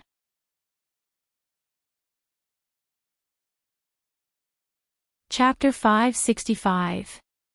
In other words, the skills taught by the Tower of Eradication can be divided into 8 types. Thales narrowed his eyes in confusion. He had heard from Waya that there were countless martial arts inheritances in the Tower of Eradication. Not exactly. Mallows said steadily, "The 8 meridians of eradication represent 8 different philosophies and styles, but just like the power of eradication, even practitioners of the same branch often differ greatly. There are even a small number of elites who do not limit themselves to the different branches and practice interchangeably, complementing each other." Thales recalled the students of the Tower of Eradication he knew. Just like that, in the hundreds of years after the Battle of Eradication, the legacy of the Tower of Eradication spread throughout the world through their students. Through teaching and sparring, the new were eliminated, and the strong were retained. On the training field, Ness' sword was aimed straight at Toledo's vitals, forcing him into a corner. Mallows nodded slightly at this strike. The story continued. Ness came from a small family in Blade Edge Hill. During the Bloody Year, they moved to Central Territory to avoid war, and sent Ness to the Tower of Eradication for further training a few years later. As you can see, his swordsmanship is the typical style of the Flash branch. This branch believes that speed is the only thing that can't be defeated. They pay particular attention to speed and time, agility, and effectiveness. They usually end the battle quickly and finish it with one strike. The prince nodded, but still felt that something was not quite right. "By the way, a long time ago, your uncle, the Sword of Reversing Light, Prince Horus, was also a student of this branch." Thales was shocked, and immediately remembered the story of his second uncle. The former second prince who was known for his bravery, but was eventually trapped under the fortress and died at Raymond Pass. Perhaps because he was no longer interrupted by the Duke, Mallows returned to his usual relaxed self. He sat down leisurely and commented on the duel in the field. Ness's power of eradication is called a reincarnation of the sun. It is known for speed, which the Flash branch values the most. In front of him, Toledo could not dodge in time. In the end, he could not avoid his opponent's domineering strike. He lost his balance and retreated. Ness did not follow up with another attack. Instead, he took a step back unhurriedly and raised his sword again. His style changed, as if he was going to display everything he had learned in front of a noble. Mallows gazed at Ness, who was still young and immature but full of vigor. His talent was great, and he was full of spirit. Aside from focusing on the flashing sword style, he also cultivated the skills of the Storm and Death of Sin series, gaining strength and lethality. That's how the Vanguard Ness of today came to be. His sword moves as fast as lightning, his moves are executed in one go, his power is like a cold wave descending from the heavens, victory is decided in a single strike. Thales frowned. With Hell's senses, he discovered that Ness' body was shining with a golden light, like the sun. Coupled with his unconstrained style and occasional creativity, Ness' offensive strength is no less than that of the offense and defense faction. His moves are no less exquisite than those of the martial arts faction, and his lethality is no less than that of the martial arts faction. He can be said to be at the pinnacle of the superclass, and is even better than most of the top superclasses. If we only compete in terms of offense, I might be able to put up a fight against some Supreme Realm experts. Thales was slightly taken aback. He finally understood where Ness's youthful arrogance came from. It said that before he dropped out of school and returned to the country, he arrogantly defeated every member of the Flash branch in the same batch, and arrogantly gave up his recommendation for the Battle of Seeds. You know, that's a recognition of strength. And because of this, he was recruited by the Royal Guards, who had always been averse to the Tower of Eradication, as an exception. Mallow sighed. If it's a one-on-one fight, there aren't many in Mindy's Hall who can take him on. The watchman crossed his arms and watched his subordinate fight relentlessly, but his brows were slightly furrowed. What's rarer is that Ness has an ally that many elites can only dream of: time. He's incredibly young, and still improving. His future is limitless. One day, he'll become a supreme realm. At this thought, Mallows shook his head almost imperceptibly. But, what a pity, Thales stared at Ness' youthful face, and his superb skills that did not match his age. In his amazement, he clicked his tongue in wonder. Is he even 20 years old? In front of him, Ness' attacks intensified again. Toledo awkwardly dodged another dangerous-looking strike, the blade in his hand wobbling. So, the historical temple disciple, the current swordsman of eradication, watching the battle in front of him, Thales' train of thoughts suddenly stopped. Finally, he realized that something was wrong. But, if the Flash branch's main point is to end the battle quickly and finish it off with one strike. Thales turned his head, his face full of questions. Then why is it only now? Toledo hasn't been defeated yet. Mallows glanced at Thales, the corners of his mouth curling up slightly. There seemed to be a smile. But Thales, who had been with him for a long time, knew the answer just by seeing this detail. That's enough of a demonstration.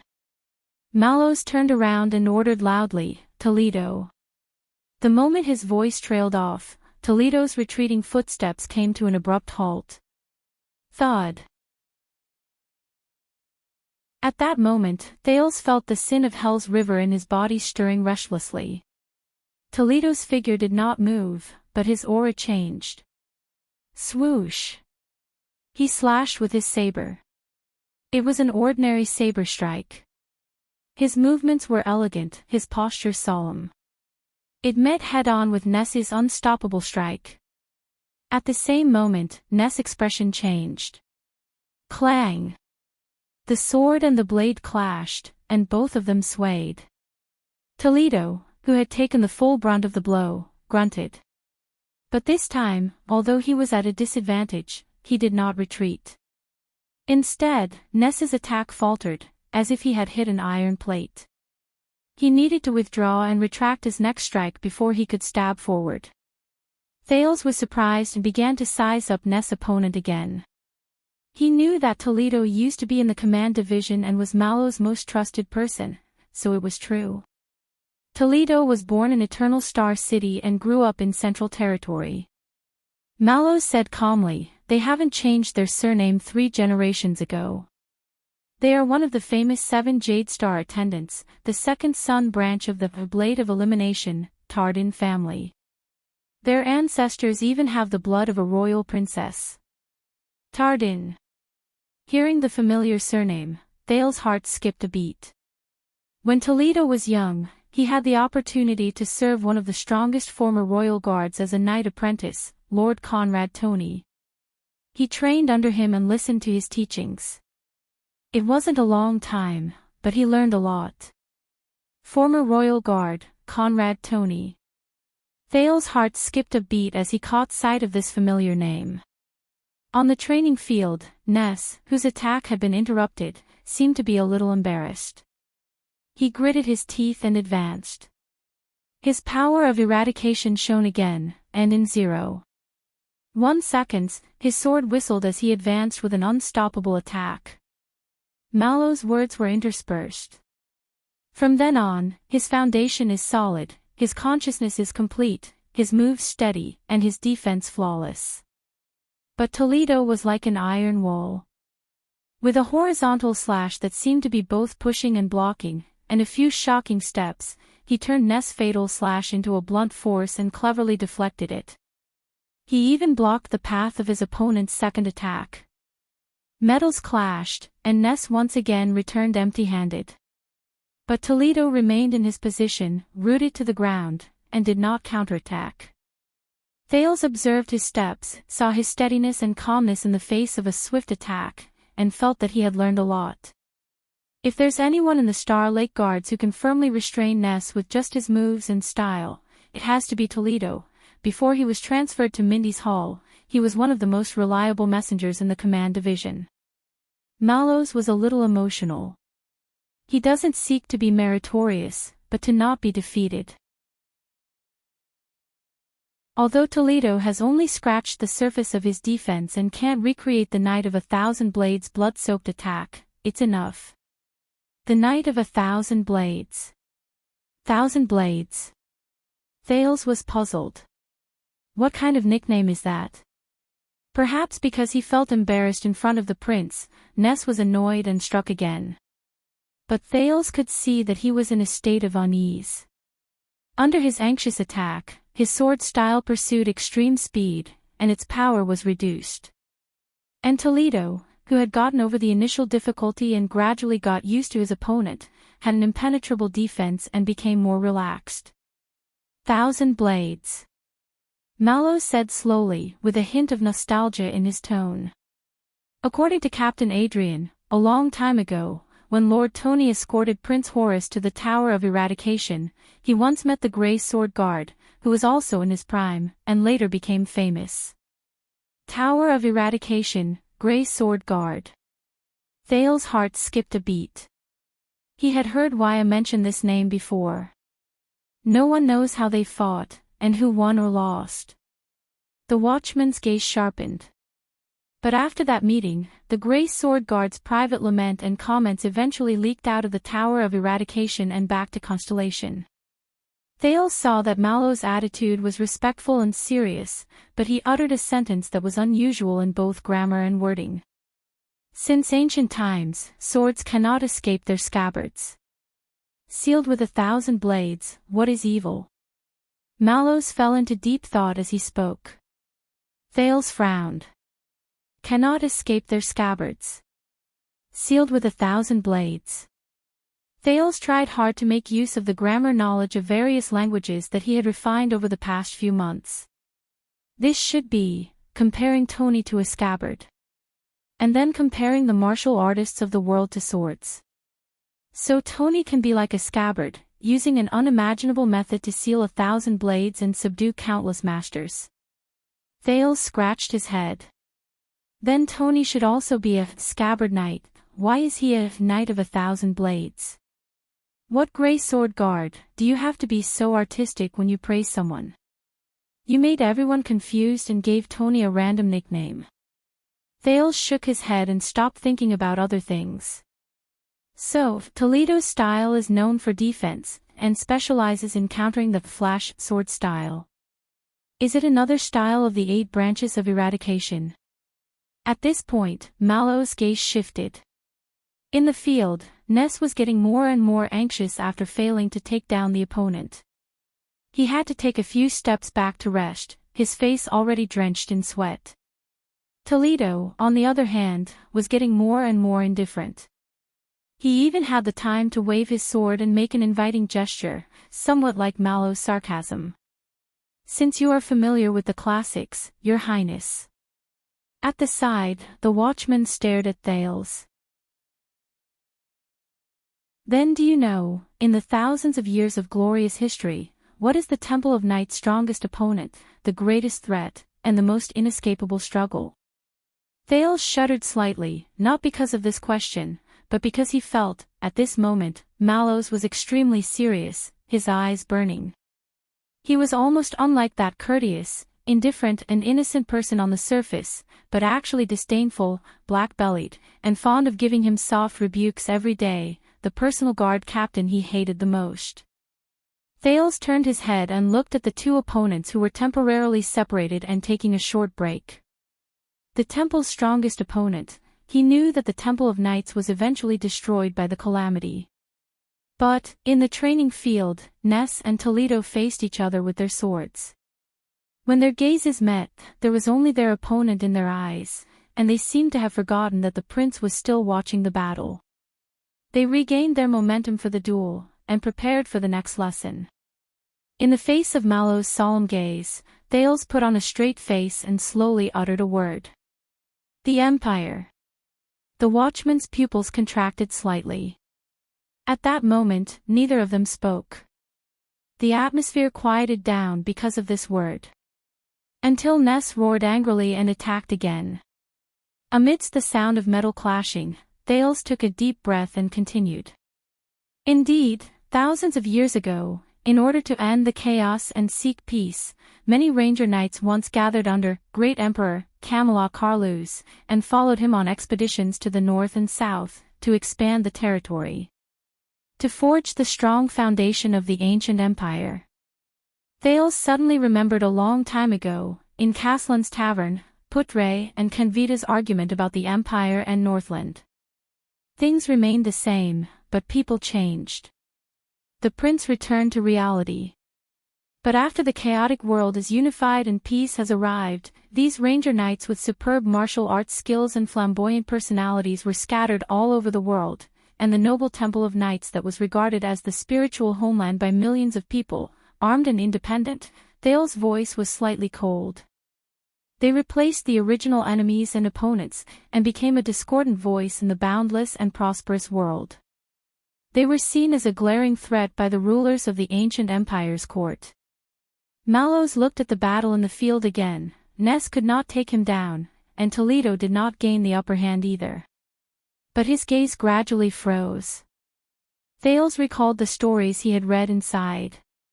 Historically, the fate of the Temple of Knights was in sync with the rise and fall of the empire.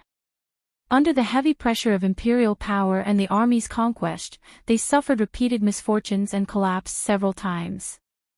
But they also stubbornly left behind a spark, and rebuilt the empire in times of internal strife. Thales sighed. So, the greatest enemy of the ancient Temple of Knights was nothing else. He fixed his gaze on Mallows. It was the empire itself. Mallows also looked back at Thales, his gaze unreadable. After looking at him for a long time, the watchman finally nodded. He approved of the prince's answer. Clang! Ness and Toledo collided with each other again. They both swayed, each taking a step back, panting. Ness's eyes were filled with resentment, as if he was really angry. But what you don't know is, as Mallows observed the battle again, he muttered to himself, that's right. At the same time, under the Pegasus throne, the Knights of the Legion directly under the Emperor have experienced continuous expeditions to suppress rebellions. Following the example of the army and guards, they stress unity and discipline. Knights directly under the Emperor. Thales furrowed his brows. The watchman's gaze sharpened. So, under their unwavering loyalty to the Emperor, their reverence for the Empire, and their absolute obedience to the Legion, and under the expectations of the Pegasus throne and the secret struggle with their competitors, they concluded and trained a style of martial arts that was far from the Temple of Knights. Thales was slightly taken aback. Mallows stared at the blade in Toledo's hand. Some were upright and peaceful, dignified and elegant. Some were upright and generous, sonorous and powerful. Some were self-contained, simple and solemn. Some were tenacious and unyielding. The watchman's words carried with them an indescribable power. Even Thales subconsciously sat up straight. With the official recognition and support of the Empire, the school of this group of knights quickly flourished. For a time, everyone imitated them and they spread throughout the world. In the end, they became the Empire's orthodoxy, and stood on equal footing with the famous temple disciples. Stood on equal footing with the Temple of Knights, Thales pondered the meaning of these words as he sized up the two dueling men again. The look in Ness' eyes changed. He swung his long sword and gathered his power of eradication like never before, just for the next attack. Toledo, on the other hand, held his machete horizontally and retracted his aura. He was as awe-inspiring as a mountain, ready to block all possibilities. The momentum of the two men's standoff grew. So, 1,000 years passed. Mallow's words were very calm, but there were some inexplicable emotions in them. The rise and fall of the temple, a cycle of destruction and reconstruction. The rise and fall of the empire, a cycle of decay and rejuvenation. He raised his head and looked at the gloomy sky. There was a hint of disappointment in his eyes. And the changes in martial arts and supernatural powers were also caused by the rise and fall of these two flourishing schools of thought. In the open and covert battles between countless capable warriors and swordsmen, it was exciting. There were competitions and duels, and there was no lack of war adventures. Sometimes, one could hear the clanging of swords and spears. Mallow said calmly. That was the legendary, most glorious and dazzling golden age of knights. Golden age. Thales did not speak, as if he was also savoring the weight of these words. For some reason, he remembered when he was still in Blade Fang's camp, Tampa, the owner of my home tavern, when he talked about the age of mercenaries. Until the Battle of Eradication changed everything. Mallows closed his eyes and breathed a sigh of relief. The destruction of the temple, the fall of the empire. In the field, Ness' accumulated offensive finally reached its peak. As he advanced with a flash of afterimages, he slashed out with a flash of his sword. Toledo, on the other hand, let out an angry roar and stepped forward as well, ready to meet force with force. At this moment. Enough. Mallows shouted coldly. That's enough. Clang. Ness' longsword and Toledo's machete, the two weapons crossed each other in the air. With this command, they lost their momentum and fell weakly to the ground. The two dueling men stopped at an arm's length apart and looked at each other. Go and rest. The watchman said calmly. A few seconds later, their obedience to the order overcame their aroused fighting spirit. Both of them exhaled in unison, put away their weapons, and bowed to the prince. Thales clapped his hands solemnly and respectfully returned their salute. And so, the remnants of the kindling left behind by the Temple of Knights belong to the Tower of Eradication, and have been passed down ever since. Mallows stared at Ness back in a daze, but his gaze quickly refocused and turned to Thales. And the Empire's iron-blooded swordsmanship, along with the King of Renaissance's banner, along with the descendants of the Empire's lone army, strives to spread again in the New Kingdom. The watchman fixed his gaze on Thales. As the most orthodox martial art of knights since the Empire, it has been passed down through Constellation's knight inheritance and court training, recounting the former majesty of the throne and the glory of the army. Toledo and the Knight of 1,000 Blades are its representatives. Thales felt the other man's seriousness and nodded slowly. For centuries, generations of Constellation's masters have been painstakingly studying and teaching, in hopes that the ancient inheritance will be further advanced in the hands of their descendants, and keep up with the pulse of the times.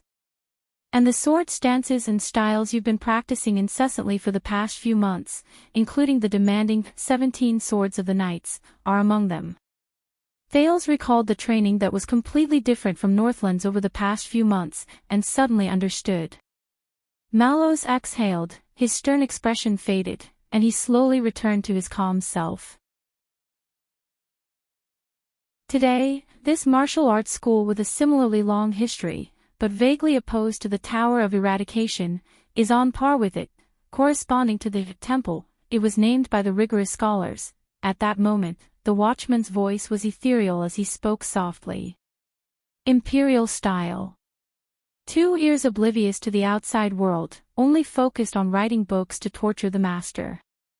End of this chapter.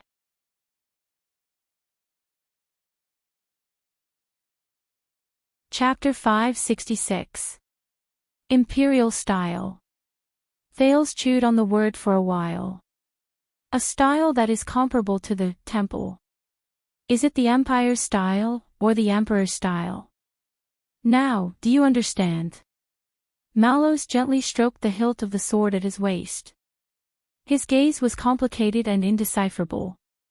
Imperial style is a martial art passed down from the age of the Empire to Constellation, to the Jade Star royal family, and especially to you. What is its significance? There were few people on the training field. The depths of the courtyard were silent. Only the main hall made of stone stood majestically behind him. It remained the same under the dark gray sky. Thales pondered for a long time before he spoke. In that case, Imperial style not only represents martial arts, but also history.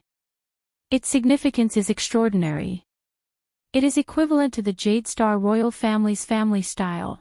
So, this is another story of reading history to make me study hard. At this thought, Thales was speechless. Wait. Jade Star royal family style. Thales' expression changed slightly. Beside him, Mallows did not say anything. Doyle of Mirror River, the prince suddenly uttered this surname out of the blue. Last night, the fight between Doyle and Byril. Thales looked at the watchman and spoke in surprise and doubt. Although their weapons and styles are different, I have an impression that Doyle's swordsmanship style also belongs to the Imperial style. Mallows narrowed his eyes slightly. After a few seconds, the watchman nodded. Danny Doyle was the last squire Knight Joaquin took into his service. Before Knight Joaquin passed away, he was the head swordsmanship instructor hired by the Jade Star royal family for the private army in their territory. He can be said to be a master of the Imperial-style martial arts. Jade Star private army's swordsmanship instructor. With his doubts confirmed, Thales' gaze shifted and he immediately asked. What about the others? Apart from Toledo and Doyle. Glover. Bastia. And you? Thales fixed his gaze on Mallows. The watchman smiled faintly, confirming his guess. Yes. Glover, Morgan, Vladivostok, Oscar from the Vanguard Division, Bastia, Franzuk, Ferry, Kusta from the Defense Division. Including my subordinates, Tang Axayan and Sefanov. Mallows' palm was still pressed on the hilt of his sword, and he seemed to sigh. That's not all. Your Star Lake Guards, or more accurately, the entire Royal Guards, most of them are practitioners of the Imperial style. Most of them were the Royal Guards. Thales first understood a little, then he furrowed his eyebrows in deep thought. As for me, the teachers who taught me martial arts are also Imperial-style knights. The watchman slowly said, thanks to the Jade Star private army, even the regular soldiers of the royal family, who have only been organized for a few decades, are more or less influenced by it. Many people from the officers to the soldiers are practicing. Thales was silent for a long while. He quietly pondered the logic behind it. Mallows did not rush him, but waited patiently for the prince's reaction. Mallows. A few seconds later, Thales spoke faintly, and he sounded a little absent-minded. Say, between Temple and Imperial Wind, when people choose their own sect, what do they pay attention to? At that moment, Mallows' gaze was slightly dazed. He loosened his grip on the hilt of his sword. I think, in the era of the rise of the powerful and the chaos of the world, the skills taught by the Tower of Eradication will often be popular for a time, spread out, and become famous in the eyes of the people. The dazed look in the watchman's eyes disappeared, and he became calm again. And in times of peace and prosperity, when the country is prosperous and the people are at peace, the orthodox style of the empire will become the trend that people compete to pursue. Mallows looked at Thales, calm as usual, but the pause between his words was unusual. Do you understand? Thales took a deep breath. He sat upright and faced his personal guard captain cum martial arts teacher with a stern expression. Mallows. What do you want to talk about in today's lesson? The smile on Mallows' lips widened a little, but he shrugged, looking innocent and helpless. Of course it's about the two major representative sects in the world, but Thales interrupted him. You can be more straightforward, you don't have to be so secretive and careful. The Duke of Star Lake stared at him sternly. I don't censor keywords. Mallows froze for a moment. He snorted softly. Then, as intelligent as you are, what do you think I want to talk about? The two of them stared at each other quietly for a moment. Until Thales took a deep breath, closed his eyes gently, and opened them again. South Coast Hill, that blockhead from the Caribbean family. Ahem, respected young Master Cohen. Thales stared at Mallows, and his tone was solemn. As far as I know, he's a student of the Tower of Eradication. According to you, he's a disciple of the temple. Mallows raised his eyebrows, but did not comment. Northern Territory, Miss Miranda from the Arund family. And last night, Western Desert, Crow Caw City's anchor Byrol. And Ness, as you said, before he moved to Central Territory, he lived in Blade Edge Hill. Thales' tone was certain, and he pushed forward. Oh, and the extensions. Thales recalled what Waya had told him. As far as I know, the famous ground shaker Caslin Lampard also learned his skills from the Tower of Eradication when he was young. Hearing this name, Mallows moved slightly, as if deep in thought. He looked up and leisurely responded to the prince. You do know a lot, Your Highness. Thales frowned. And last night, when you said that the assassin's martial arts originated from the Tower of Eradication, your old enemy, Vice Captain Lord Vogel's first reaction was, that's a foreign noble. Thales paused for a moment, but Mallows remained calm. As for imperial style, Thales felt that he had caught hold of that thread, and was pulling it tighter and tighter until he reached the crux. In my guards, Doyle and Glover are both from Central Territory. To be precise, they're the 7 Jade Star attendants. And you said that Toledo is a branch descendant of the 7 Jade Star attendants. Even you, Tormund Mallows, are considered a descendant of the 7 Jade Star attendants. Mallows' breathing stagnated. And most of the other royal guards. Thales said seriously, the temple and imperial style. Is it a coincidence that their practitioners are so different? But Mallows still did not respond to his words, and instead asked in return, what do you think? Thales frowned. He thought to himself, this guy's words are as precious as gold. He's definitely taking revenge on the prince for cutting in earlier. I guess, Thales tried to make a deduction. At least in Constellation, the local nobles tend to send their children to the Tower of Eradication to learn the martial arts of the temple. The suzerains in Central Territory, on the other hand, follow the legacy of imperial style more to get closer to the Jade Star royal family's preferences. Is that so? Mallows smiled and did not comment on it. Thales exhaled. Let's go deeper, the prince frowned. The skills of the Tower of Eradication are spread throughout the kingdom, especially to the local aristocratic families that have a long history and are used to dividing their rule. The imperial style is based in the center of Constellation, with Eternal Star City as its foundation, and is highly respected by the knights surrounding the throne. Thales' eyes brightened. The temple and the imperial style, martial arts sects. I think I understand now. Thales no longer cared about Mallows' reaction. He started to think on his own. For thousands of years, especially during the age of the Empire, the temple and the imperial style were in a stalemate, competing with each other. But this was not the difference between different sects and the battle of swords in the wuxia novels of his previous life. Just like the power of eradication, Thales recalled what Ricky said in the dungeon and subconsciously repeated it. They are not only themselves, but also the warriors themselves. Mallows frowned slightly. Thales spoke faster and faster. The Temple of Knights originated from the ancient Northland.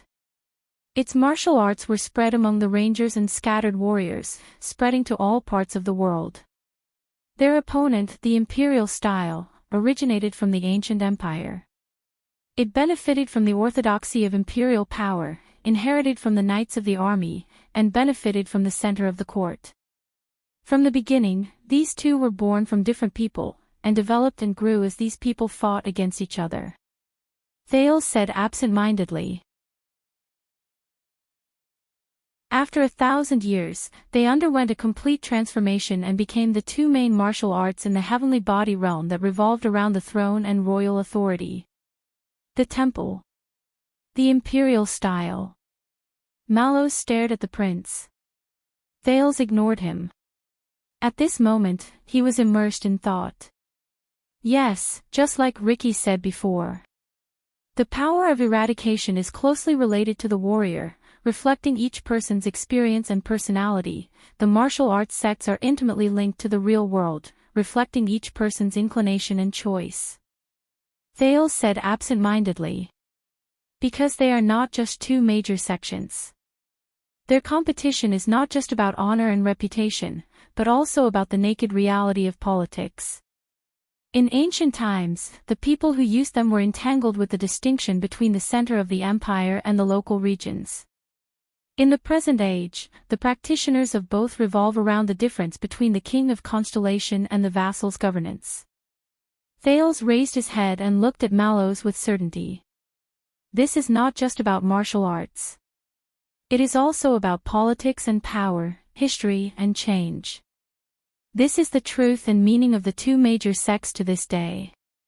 This is also what you really want to tell me, right? Mallows smiled. His smile was very gratified. He looked at the sparse and deserted courtyard in the distance due to the intertwining of autumn and winter. To be honest, I am not good at interpreting politics, and I do not want to mislead you, Your Highness.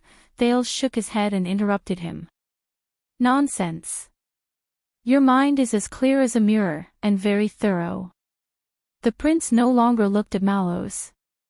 His gaze was distant. Thousands of years ago, the general trend rolled and gathered into a tide. The human race will prosper, and the temple will shine. Whatever is good at the top, will be even worse at the bottom. The direction of the imperial power leads to the formation of the imperial style. Mallows looked at the prince who was lost in thought and fell into silence. Thales glanced at Ness and Toledo, who were wiping their sweat and drinking water after the battle. The former seemed to be still brooding over it, while the latter did not care at all. The clash of their swords and sabers seemed to ring in his mind again, clang. Thales was stunned. Ness's swift sword light, Toledo's tenacious defense. It was not just a duel between two people, or even a clash between two major sections. In that battle, what he glimpsed was a scene from 1,000 years ago, the emperor and the vassals. The empire and the rangers. Unity and chaos. Iron blood and flamboyance. And now, 1,000 years later, Thales' thoughts drifted far away. In troubled times, it is difficult to start a chaotic war. So the Tower of Eradication was erected, and its disciples were everywhere. Constellation was restored, and the royal power was expanded. With knights to inherit it, the imperial style was eternal. The local nobles chose the Tower of Eradication, and the 7 Jade Star attendants chose to approach the imperial style. The central and the local. Centralization and division. The king and the vassals. Thales thought about it all in a daze, and the more he understood. There was nothing in this world that was illusory, a castle in the air that fell from the sky. Even martial arts and swordsmanship, which seemed innocent and independent, external objects or tools that were only related to personal interests and choices, were no exception. The emergence of the temple and the imperial style was closely related to the times. Their competition was by no means isolated and static, but the result of history and politics, reality and power working together. The opposition between the two was a faithful reflection of the relationship between people in terms of martial arts inheritance and real violence. The times created them. They reflected the times. Martial arts were like that, and people even more so. At this thought, Thales sighed. It seems that the Grey Sword Guards were right. Since ancient times, swords cannot escape their sheaths. Grey Sword Guards. Hearing this evaluation of the elites of the previous generation, Mallows was stunned, and seemed puzzled. But Thales just shook his head. For every martial art, every school, no matter how strong, how glorious, how powerful, how illustrious, Thales breathed a sigh of relief. The background of the times, the soil of society, and even the people who use them, are the true sheaths that they cannot escape. Mallows fell into deep thought and nodded slightly. At this point, Thales suddenly remembered what Scholar Bonner said in grammar class just now. Language is a tool, a result, but also a master, a cause. It is the best example of turning from guest to host, and deeply influencing its users in the midst of change. Thales subconsciously froze. Be it martial arts or language. They are not just ignorant and senseless tools. On the contrary, they are put into their sheaths by the people who use them, branded with their own brand, and given the characteristics of the times and society. From then on, they become one, inseparable, and even, human. They even turn from guest to host, influencing more people through inheritance and practice, continuing to strengthen and push forward the trend of the times. Theology, at the end of the day, is about the knowledge of people. Priestess Melgen's words rang in his mind. Just like the temple and the imperial style. Thales subconsciously said, their opposing meanings, from ancient times to the present, have been passed down in the bodies of millions of practitioners, germinating and seeking opportunities to bloom, whether they are aware of it or not. They are constantly changing and entangling in countless realms of reality and politics. They resound with every clash of weapons, the lingering sound lingering.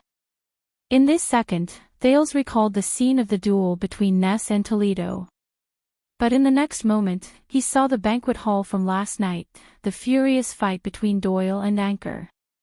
No, not just them. Mallows, Doyle, Glover, Caslin, Cohen, Miranda, they live in every warrior, every weapon, and every battle. Thales said absent-mindedly, one after another, competing for 1,000 years without results. Until now. Never left, never diminished, never weakened. But people are in it. Used daily without realizing it. Unaware of it after a long time. Unable to escape its sheath. Mallows pondered for a moment and suddenly smiled. It seems that I don't need to say anything more. Thales smiled too. He looked at the racks of weapons on the training ground, then raised his head and looked at the gloomy sky. At that moment, he felt that everything in the air was shrouded in it. Perhaps, this was the zither string of the era. Thales was deeply moved. It was the syllables it played in every detail of history. Small and traceless, but its shadow was endless. Faintly discernible, but unbearably heavy. Mallows, the sects you mentioned before, Thales sighed slowly. I went back and looked up the information. Mallows looked at the Duke of Star Lake and felt the latter's heaviness. He heard Thales say slowly, the Attack and Defense sect, or the Northern sect, it arose from the years of conflict between Constellation and Nextad at the border. The martial arts sect, inherited from the church armed forces that flourished during the age of the Empire. They were once the guardians of the Temple of Faith. The new trend, it manifests in the mercenaries and adventurers of modern times. These martial arts, they all have their own origins, right? Thales fixed his gaze on Mallows. Just like what I said today, the temple and the imperial style. Mallows stared back at him for a long time before he said faintly, war and chaos, peace and prosperity, can give birth to different martial arts and martial artists, either colorful and unbelievable, or orthodox and uniform in style. The watchman looked at the distant horizon. I heard that in the foreign lands of the Eastern Peninsula, the further away it is from us, the more different the martial arts. Thales chuckled, feeling a little relieved. The changes of the times affect and shape everything, the prince said sentimentally. Cause and effect are connected, and no one can escape, and nothing can escape. As for those technological methods that transcended history and could still be developed smoothly, martial arts manuals that transcended the times and could still kill in all directions, Thales sighed. As expected, they could only appear in rebirth and transmigration. But no matter what, there is one thing that will never change. Mallows stood up. His face was stern and his tone was cold. All martial arts, at the end of the day, are all based on violence. All violence, when the mask is removed, can kill. The watchman said profoundly, "Your Highness, it is better to be careful." Thales frowned. Power comes from violence. Is that so? Why?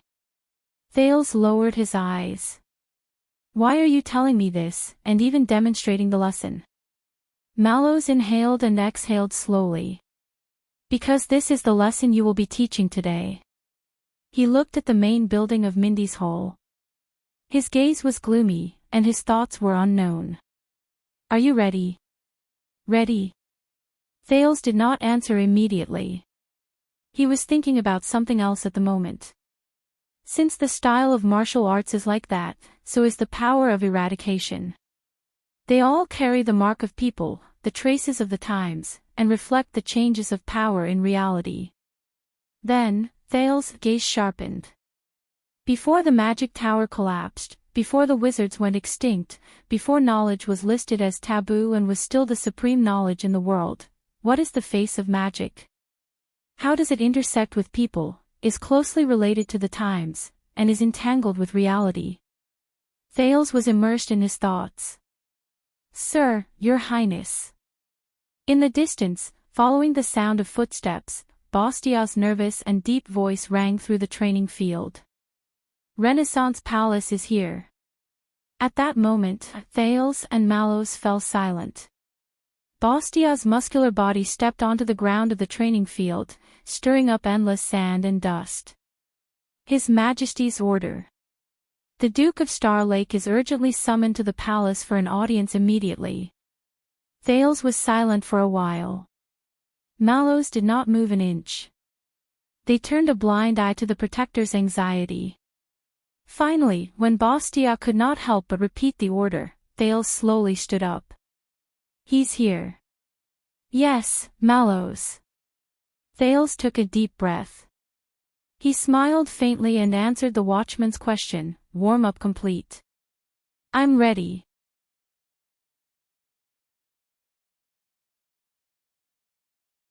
Chapter 567. Renaissance Palace was the same as before. It was cold and silent, bleak and murderous. Thud, thud, thud, Thales followed behind Chief Palace Administrator Baron Quinton. Listening to the echoes of his own footsteps, he once again felt the impenetrable pressure. It was a darkness that even the everlasting lamp could not illuminate. Behind the Duke, Mallows was as composed as ever.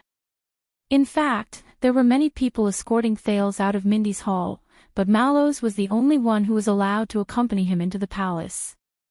This was not a good sign. But unlike the last time, when he quietly received attention, everyone along the way, regardless of whether they were guards, servants, nobles, or vassals, all bowed respectfully to him and addressed him as Your Highness. Their expressions were stern and meticulous. He did not know why. So, how much would he have to pay for the choice he made last night? Thales' mind was in a mess. The chief palace administrator in front of him coughed softly. The prince instinctively puffed out his chest and tucked in his stomach, his demeanor perfect. After a few turns, they did not go to the meeting hall from last time. Instead, they went to a higher floor. The two sides of the corridor on this floor were filled with portraits of kings from different periods. It was an eye-opener for Thales. The son of the king of Renaissance, John I, who made the 9-starred crown, was in high spirits. Although his nickname was Black Eye, he had a pair of clear and moving blue eyes, which made him look quite attractive. The King of Blades Tormund II, who was skilled in martial arts and defeated Blade Edge Hill with a single word, had a sitting portrait, which concealed his short stature as recorded in history books, which he tried to alter many times but failed.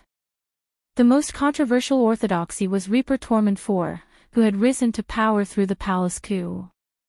He had a cold expression and a sinister gaze. The artist had successfully used light and shadow to make his face appear sinister and strange, making the viewer uncomfortable. Sumer III looked modest and steady. Coupled with his meticulously groomed stubble, he would definitely be a middle-aged handsome uncle sought after by thousands in another world. It was hard to believe that this was Constellation's Jackal, who was famous for his cunning and sinister character. Bancroft II, the King of Regret, passed away on the second day after he became an adult and also the day before his wedding.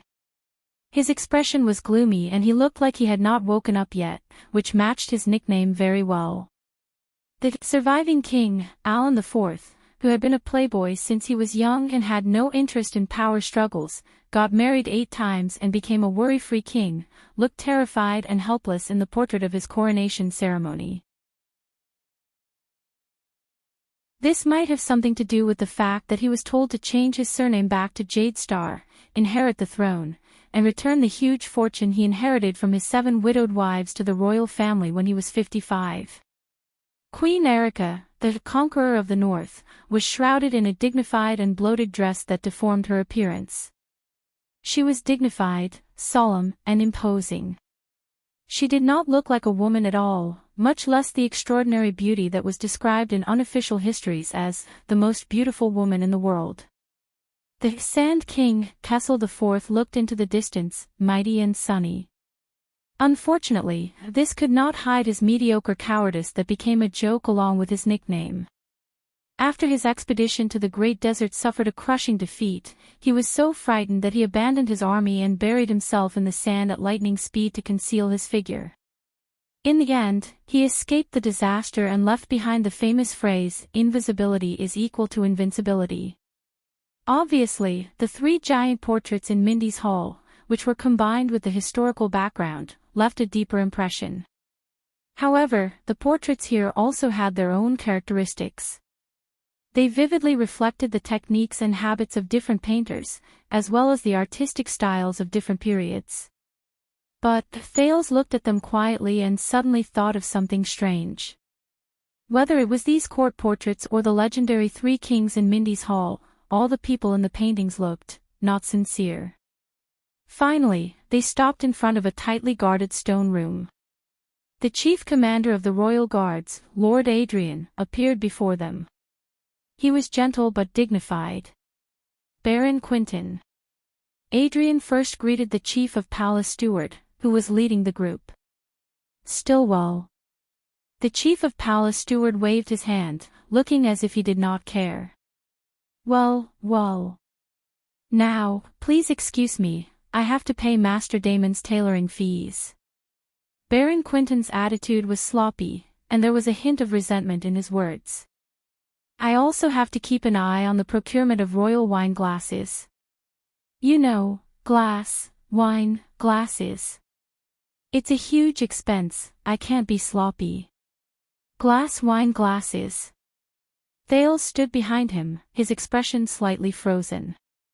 Captain Adrian only smiled with his eyes narrowed. In the end, Thales sighed and apologized sincerely. Your Grace, I am very sorry. Baron Quinton turned around and glared at him. Oh, Your Highness, you better be. The chief of palace steward did not stand on ceremony. He raised his voice, beaming with joy, and spoke sternly. For the sake of your ancestors, do you think that the royal family's money falls from the sky? It's the people's blood and sweat, you can't be generous. Baron Quinton glared at him one last time and stormed off. Thales was left behind, his chest hunched and his neck hunched, his face full of fear. Please understand, Baron Quinton has been in charge of the palace affairs for 30 years. He is dependable, meticulous, but also stubborn, Adrian explained with a smile. In the past, when he showed his might, even King Adi had to give him some leeway. Thales forced himself to put on an understanding smile. Your Highness, Lord Mallows. Only then did Adrian formally greet the two of them. Welcome to the Imperial Conference Room. The guard captain turned around and raised his hand, showing a stone door that was as tall as two people to Thales. Also known as Ballard Room. Under the faint light from the narrow stone window in the distance and the illumination from the two everlasting lamps, there were at least 10 royal guards guarding both sides of the grey stone door. All of them looked stern and serious. Ballard. Thales narrowed his eyes and sized up this special stone door. He recalled the royal family pedigree that he had been cramming for the past few days. You mean the king of constellation in the 3rd century of the calendar of eradication, believer of Ballard I? Adrian smiled. Yes. 400 years ago, Great Spirit, Khan led the violent soldiers who committed all sorts of crimes to invade the kingdom. Violent waves swept through the kingdom until they reached Eternal Star City. Coincidentally, King Ballard was on the throne. The guard captain looked back at the stone door and spoke with emotion. Thales pondered for a while. I've heard this story in the north. Archduke Khan Trentide of Ekstedt and his Great Spirit crusade. The Northland nobles are proud of it to this day. So, Ballard Room. Was he born here, or did he succeed to the throne here? Captain Adrian snorted and shook his head. When the country was in ruins, Ballard I summoned courtiers into the palace and gathered them in one room. He made an exception and appointed them regardless of their origins. They were given a long table to discuss how to defend the kingdom. Adrian was a little emotional. That was the first imperial conference in the history of the kingdom. Since then, it has been held regularly to deal with state affairs. It gradually became a system and has been passed down for 400 years. Hence the Imperial Conference, Ballard Room. Thales pondered and did not say anything. The guard captain suddenly realized that he had lost his composure. He laughed self-deprecatingly and stepped aside. The Imperial Conference between His Majesty and the other lords is in progress. Your Highness, please come in. Thales frowned. Imperial Conference. Now. Maybe I should wait until, but Lord Adrian interrupted him. His Majesty has summoned you, Your Highness, and you are the Duke of Star Lake of the kingdom. The guard captain's tone was humble and polite, but it had a different kind of power. The courtier is right. Please pay attention to your manners. Adrian said softly, there is no need to be overly concerned about Northland. Thales raised his eyebrows. Once Adrian finished speaking, he walked towards his subordinate guards who were guarding the door. Open the door, Mariko. Remember to be gentle. Thales took the opportunity to straighten his clothes. He did not forget to turn his head and ask Mallows behind him without batting an eyelid. Do you have any suggestions? For some reason, Mallows, who stood in front of Ballard Room, was expressionless. Yes. His reply was as calm as an ancient well. Don't ask me. Thales turned around resentfully. All right. As expected of his favorite personal guard captain. This suggestion is honest and on point. It's too useful. Thales thought sarcastically. But when he thought of the portraits of the kings he had seen along the way, he realized that he had no impression of Ballard I. He had either missed it or placed it in an inconspicuous corner. Eleanor. As the stone door slowly opened, Thales' lips did not move as he spoke quietly. Behind him, Mallows frowned and quietly took a step forward. What? Thales looked at the stone door that was opening wider and wider. He looked at the darkness that seeped out from inside and snorted. 400 years ago, when King Ballard inherited his elder brother's position, he was only 17 years old. Faced with a crisis, he found it difficult to command his vassals, and his authority was unshakable. The prince narrowed his eyes. At that time, the person who had the authority to make an exception and convene the imperial conference to decide on a strategy to resist the Great Spirit Frenzy was a woman. Thales turned around and cracked a smile at Mallows. Yes. Empress Dowager Iron Spike, Eleanor. Mallows frowned. And this place should actually be called Eleanor Room. In the next second, Thales turned around and walked forward. Under the respectful gazes of the guards on both sides, he passed through the stone door and disappeared into the darkness. His expression was calm. His footsteps were calm. With a soft sound, the stone door closed, completely concealing the Duke of Star Lake's figure. Mallows looked at the dark stone door and pursed his lips. His voice was almost inaudible. Is that so? Outside the stone door, Adrian walked towards Mallows and patted his shoulder. The watchman nodded. Is there anything I need to worry about last night? For example, how did that assassin sneak into the king's banquet with a weapon? Adrian smiled. No. Mallows frowned slightly. But before he could think deeply, the guard captain grabbed his shoulder and half dragged and half pushed him out of Ballard Room. So, how is Mindy's Hall, Torment? The guard captain asked this nephew whom he watched grow up amiably, as if he was talking about family matters. Compared to this place. Mallows became indifferent again. It's pretty good. It's quite bright. Adrian nodded. Not bad. The guard captain's eyes lit up. Only bright. It's still a short time, Mallows' tone was normal. I'll tell you when I stay longer. Adrian smiled. He let go of Mallows. When are you going to arrange a day off for yourself?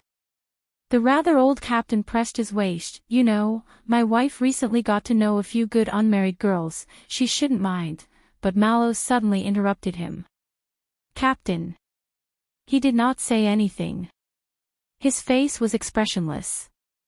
Adrian stared at him for a long time before he nodded. His Highness will not come out so soon, the guard captain said casually. As usual, go to the duty room and wait. Mallows stopped in his tracks. Lord Adrian smiled at him. You know, paperwork. Mallows was silent for a second. Of course. The watchman curled up the corners of his mouth and smiled back. Paperwork. Thales walked into the Imperial Conference Room and found that it was actually smaller than he imagined. After all, there was the Hall of Stars and the Meeting Hall, including the Jade Star family tomb chamber. The domed ceiling was low, and the walls were narrow. At a glance, it inherited the coldness and darkness unique to Renaissance Palace. It really is a small dark room. The prince silently mocked. Under the illumination of the everlasting lamp, there was a long table with many people sitting at the end of his line of sight. He could faintly hear human voices. Thales took a deep breath, stopped thinking about the unhappy future, and slowly walked forward. As he approached, the voices around the long table became softer.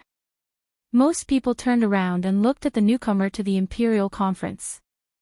Thales noticed that the people sitting at the long table were not ordinary people. The pot-bellied Prime Minister of the Kingdom, the Guardian Duke of the Eastern Sea, Bob Cullen, was still smiling, as if everything was as good as before. The Foreign Affairs Minister cum teacher he was familiar with, the cunning fox Gilbert, was worried and hesitant to speak. There was also the royal family's military advisor, the experienced Sodder rider, nicknamed Big Soldier, as well as the chief of finance of the kingdom, the money-bagged Kirkirk man, who was said to be able to take money out of his pants. The sharp-faced Viscount Kenny, who had once visited the prince in Ekstedt and had just been promoted to Minister of Trade at the beginning of the year, was also present, smiling amiably at him. The one dozing off was the Minister of Agriculture and Husbandry, the miser Lord Croppen, and the special advisor of faith who almost became Thales' theology teacher, the young and promising deputy bishop of the Sunset Church's central diocese, Stylianides. Thales also noticed that there was another person standing at the end of the long table, a distance away from the nobles. It was a fierce-looking man with a face full of scars. He stared at Thales with a pair of sharp eyes, as if he harbored malicious intentions. The prince was puzzled. Who is that? Why is he the only one standing? And Kessel V, the master who could not be ignored, sat at the head of the long table. His posture was casual as he enjoyed the light from the stone window behind him. His face could not be seen clearly against the light, leaving only a dark silhouette that made people feel depressed. With some apprehension, Thales gulped and stepped forward respectfully. "Father." He bowed appropriately. "Good day, my lords." Gilbert was the first to stand up and respectfully returned the greeting. "Good day, Duke Thales." The nobles at the long table moved and stood up to greet the foreign affairs minister. But the king's voice immediately rang out, interrupting this perhaps meaningful greeting. "Find yourself a chair." The ministers fell silent. They first looked at Thales, then at the king. In the end, they did not complete their greeting and returned to their seats one after another. Gilbert considerately moved to the seat next to him and took the initiative to make room for Thales. Thales nodded gratefully and sat down. He nodded at Deputy Bishop Stylianides, who was sitting on the other side, and thought that it was all right. At least they had reserved a seat for themselves. At least they did not denounce him directly. At least they did not toss him a sword and ask him to slit your own throat. At the head of the long table, the man with his back against the light changed his supporting arm and knocked on the long table. He said coldly, "Continue, Sauter." These words were like a sudden drop of frost. The solemn atmosphere that had been slightly thawed by the prince's arrival froze again. On the other side, military advisor Sauter Ryder cleared his throat and stood up. The Imperial Conference resumed. In any case, the Alliance of Freedom's decision to secretly withdraw their main elite forces from Fort Liberté and set up an ambush in the wilderness was extremely bold. Sauter, who was dressed in military attire, knocked on the long table. A huge map was spread out on the table with black and white chess pieces on it. "Keep in mind that if Fort Liberté falls due to an empty interior, the war will be over." Saldus' expression was solemn. He reached for the Fort Liberté castle sign, pulled out a knight chess piece from the 3 or 4 black chess pieces inside, and threw it out of the map. Thales only then noticed that the subject of this imperial conference was not him, at least not the assassination last night. "But, Lord Sauter has just returned from Western Desert with the regular army," Gilbert whispered in the prince's ear. "We can get first-hand intelligence on the war in Ekstedt earlier." The war in Ekstedt. The prince's heart tightened. This was a feeling he had not felt before when he walked into Ballard Room alone. Thales frowned and identified the contents of the map on the long table. Fort Liberté was on one side, the city of faraway prayers on the other, separated by countless mountains, rivers, villages, and castles. At this moment, more than a dozen white chess pieces were spread out from the city of faraway prayers and occupied most of the key points on the map. They were powerful and stood in opposition to Fort Liberté, which only had 2 or 3 black chess pieces left and appeared isolated and helpless. Just like a trapped rat in a cage. And among them, Thales stared at the white chess pieces, were his friends. But their previous consecutive victories have encouraged the Northlanders' arrogance. They thought that the opponent would take advantage of the terrain and fortifications to defend the city with all their might, just as they did 20 years ago. So they left only scattered troops to maintain the rear, while the main elite force advanced straight in and used their superior military strength to attack the most critical and most difficult Fort Liberté. Saldus' tone was solemn. He moved the chess pieces and pushed the white chess pieces forward until they surrounded the black side of Fort Liberté on 3 sides, leaving only one suspicious gap. Like a trap left behind by a rat trap. They didn't even spend much effort to confirm if there was anything fishy about the easily conquered area behind them, or if the real main force was hidden among the scattered enemies who fled along the way. Compared to Axtet's absolute advantage on the map, the chief of military staff stroked the few chess pieces behind the white side, appearing solemn and serious. The king did not make a sound. Gilbert sighed and interjected. After all, the Extension's prowess in foot combat and their strength in charging into battle can be said to be unparalleled in the world.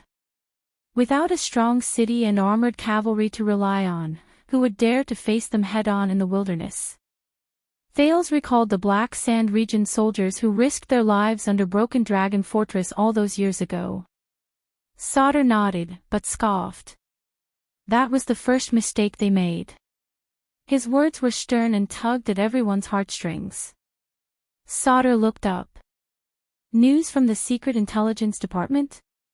Under everyone's gaze, the man with a scar on his face who had been standing silently at the other end of the long table finally stepped forward. Thales realized that he was a spy from the kingdom's Secret Intelligence Department. According to the information from various sources at the front line, the man with a scar on his face took out a stack of paper in front of the many nobles. He spoke fluently and without the slightest hint of nervousness. While the Northlanders were besieging the city and the battle was intense, the Alliance of Freedom's troops, which had secretly withdrawn and were lying in ambush, suddenly launched a bold attack on their retreat. His voice was cold. Within a week, the extension supply points along the Good Flow River were badly battered, and their transportation efficiency plummeted. Following his words, Sauter Rider calmly moved the Black Knight outside the map back to the battlefield, and placed it firmly behind the White Side's battle line. Maybe I'm getting old and I can't remember clearly. Prime Minister Cullen adjusted the position of his stomach and looked charmingly naive. He asked in puzzlement, "That's right." He said in puzzlement, "But this strategy sounds a little familiar." As soon as he said this, all the nobles present were visibly moved. Sauter nodded but did not answer directly.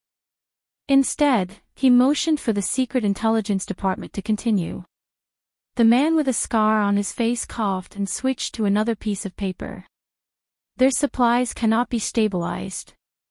In just 1 week, the Northlanders' heavy swordsmen and heavy armored axemen, who they are so proud of when they attack the city, are affected. There were a few times when they were about to succeed in attacking the city, but all their efforts were in vain. Their cavalry was strong, but they were unable to find enough rations and supplies in the fortified Alliance of Freedom. They could only station in place and wait for the outcome of the siege. There was a moment of silence around the long table. The king did not move. Gilbert was the first to speak, breaking the silence. So, Extet was defeated just like that. That's simple. That's impossible, right? Sauter Rider scoffed. He stared at the numerous white chess pieces on the map with a fearful expression. Of course not. The military advisor looked at the Secret Intelligence Department. The man with a scar on his face was unhurried as he continued. According to our intelligence, in the first few weeks after the attack on the supply chain, Extet still retained more than 90% of its absolute combat power, enough to complete several decisive field battles or sieges. It was far from what the Alliance of Freedom could withstand. But his tone changed. But at this time, Extet's commanders had divergent views on their next move. Divergent views, Gilbert muttered to himself. Divergent views. Thales recalled the battle report that Gilbert had told him last night and his heart sank. Sauter Rider was still solemn. He nodded. The city of Faraway Prayers strongly advocated pressing forward with the entire army and deciding victory with a combined attack. Defense City wanted to regroup and slowly invade. At this point, Saldus' expression slowly turned solemn. Dragon Cloud City's military leader, the one-armed Carcagel, advocated sealing off the main routes, surrounding them but not attacking. At the same time, he mobilized a small number of men to form a small but elite, but equally mobile task force. Using an eye for an eye, they would track down and annihilate the Alliance of Freedom's only remaining trump card in the wild. Once they succeed, they just have to throw the enemy's commander's head into Fort Liberté, and the city will fall without being attacked. Hearing the familiar name, Thales recalled the silent one-armed count who made the final decision on the day of the council hearing. But the others didn't think so. Ah, Carcagel, that one-armed bastard, I remember him. The Minister of Agriculture of the kingdom who had been dozing off, Lord Croppen, nicknamed Miser, seemed to wake up with a start.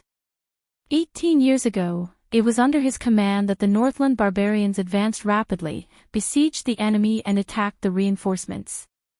Finally, they captured Cold Castle and caused the fall of the Northern Territory. As expected, his strategy is the most vicious. Prime Minister Cullen scratched his head. So, which of the three paths is better? Everyone was silent for a moment. I think it should be a slow and steady approach. The Minister of Trade, Viscount Kenny, was in the prime of his life, but his choice was different. The biggest taboo is to fight the weak with the strong and seek instant benefits. Besides, the Alliance of Freedom is already a cornered beast, there's no point in taking risks. But the elderly Chief of Finance, Kirkirk Man, shook his head disapprovingly. No. The greatest advantage of the Northlanders is that no one can withstand a thunderous strike. Besides, the burden and expenses of deploying troops outside. Believe me, the sooner the war ends, the better. It's most beneficial to get it over with once and for all. But compared to them, Thales noticed that Gilbert furrowed his brows and did not say a word. At that moment, the king looked up. His dark features revealed a sharp gaze. Sauter, what's your opinion? Everyone looked at the military advisor in unison. Sauter did not answer immediately. As solemn as ever, he traced his finger from one end of the map to the other, as though he was playing a game of chess with someone on the battlefield. When it comes to war, the Northlanders are never vague. Sauter gazed at the white chess pieces all over the map, the fear in his eyes deepened. Besides, they have the upper hand in every aspect. I think, from the moment they were attacked from the rear, they have already seen through the Alliance of Freedom's plan. They know that the enemy is taking the risk of dispersing their forces, and they know that the enemy is full of openings. Thud. The soldier slammed his fist on the table. With a wave of his hand, he first pushed a large number of white chess pieces to Fort Liberté, and then pushed all the black chess pieces in the fort. Disregarding casualties and attacking with all their might.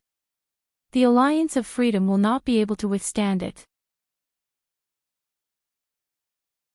Sauter then spread the white chess pieces evenly across every key juncture on the map, until the Black Knight at the rear had nowhere to go and finally collapsed.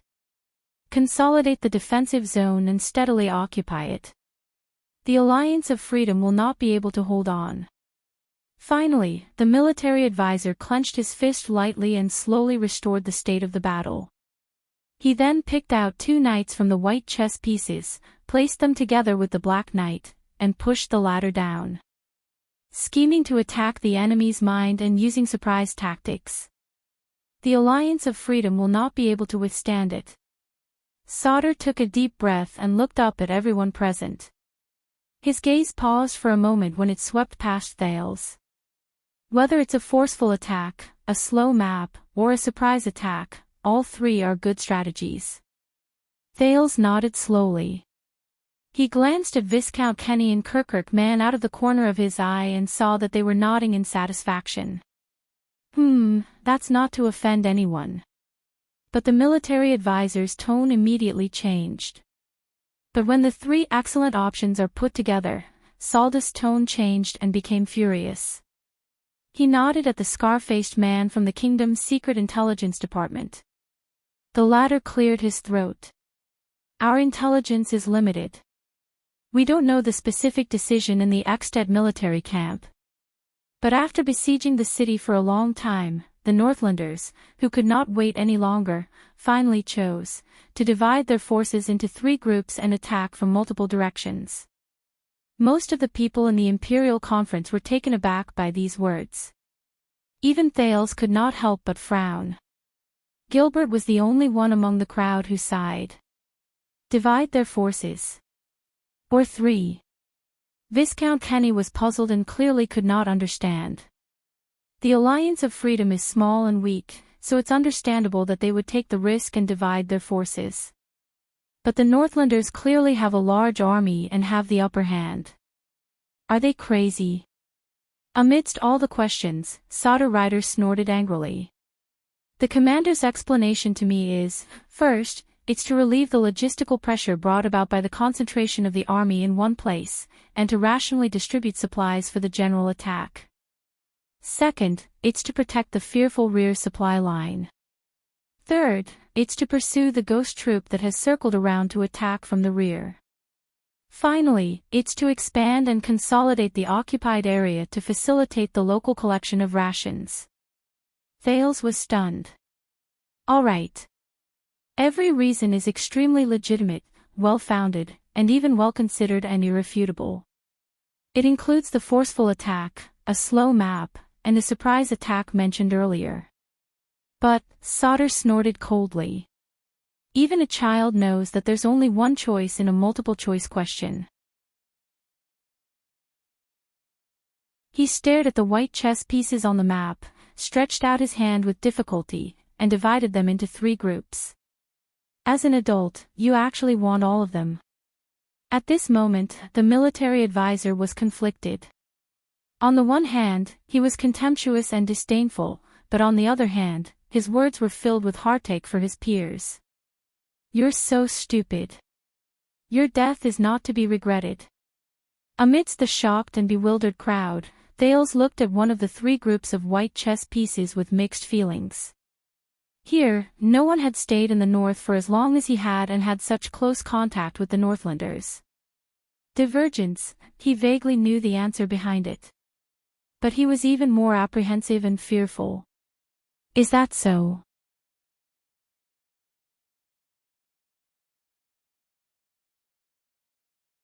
Chapter 568. After a long period of repression, Duke Cullen was the first to sigh. I think, dividing their forces, that was their second mistake. Sauter Rider's expression was tense and he remained silent. At the head of the long table, King Kessel sat up straight and revealed his cold face in the darkness for the first time. Gilbert. The Foreign Affairs Minister, Cunning Fox Gilbert, who had not spoken for a long time, nodded with a solemn expression. Perhaps in their minds, the extensions understand the pros and cons of this matter, but in their actions, they cannot do it. Thales' teacher's gaze was sharp as he began to analyze the situation. The city of faraway prayers has the most immediate interests and the most motivation, so they seek to advance. Defense City is not involved in this matter, so they are cautious and of course seeking stability. Gilbert snorted softly. As for Dragon Cloud City, firstly, Heroic Spirit Palace has a deep foundation and is feared. Secondly, Lady Walton is on the throne and is looked down upon. Their most awkward position is that they are in a dilemma. Thales' heart sank. It is normal for them to prefer winning by surprise to gain prestige. Gilbert sighed slowly. I think the considerations behind this choice are not military, but political. 100 stubborn wise men are not as good as 100 united fools. Thales looked at the white chess pieces on the map, his emotions in turmoil. No, Saroma, what were you thinking at that time? Speaking of politics, Kirkman broke the small moment of solemnity, and heard the controller of finance ask doubtfully, this war was instigated by the Kinslayer. The war is in full swing, but Lampard didn't do anything behind the scenes. For example, prices and rations, intelligence and public opinion. To provoke the archdukes of the 3 cities. Sauter looked at the scar-faced man from the Secret Intelligence Department. The latter put away the intelligence report in his hand and nodded. Since Chapman's coronation, Black Sand region has been making things difficult for the archdukes who do not respect the king's orders. This is the norm. But the scar-faced man's tone changed. But this time, it is very strange. From declaring war to conscription, from setting out to engaging in battle, from spies to officials, Black Sand region has stopped all internal and external means of harassment and obstruction. They have not interfered in the war between the three cities, and only focused on their own internal affairs. All the officials at the Imperial Conference were stunned. The king looked at the Foreign Affairs Minister. Gilbert nodded, but he was filled with worry. Yes. Diplomatically, King Chapman even sent out a notice to show his support, denounce the Alliance of Freedom, and fully support the expedition of the three cities to the west to seek justice. As soon as these words were spoken, everyone was stunned. Thales was the only one who bit his lower lip. So this time. Prime Minister Cullen rubbed his chin thoughtfully. Not only did Lampard not play any tricks, he even behaved more like a generous and selfless king than ever before. Everyone looked at each other in confusion. Until the king's words broke the doubt, as if a block of ice had been thrown into a lake. He moved. King Kessel clenched his fists, a cold glint flashing in his eyes. By not moving.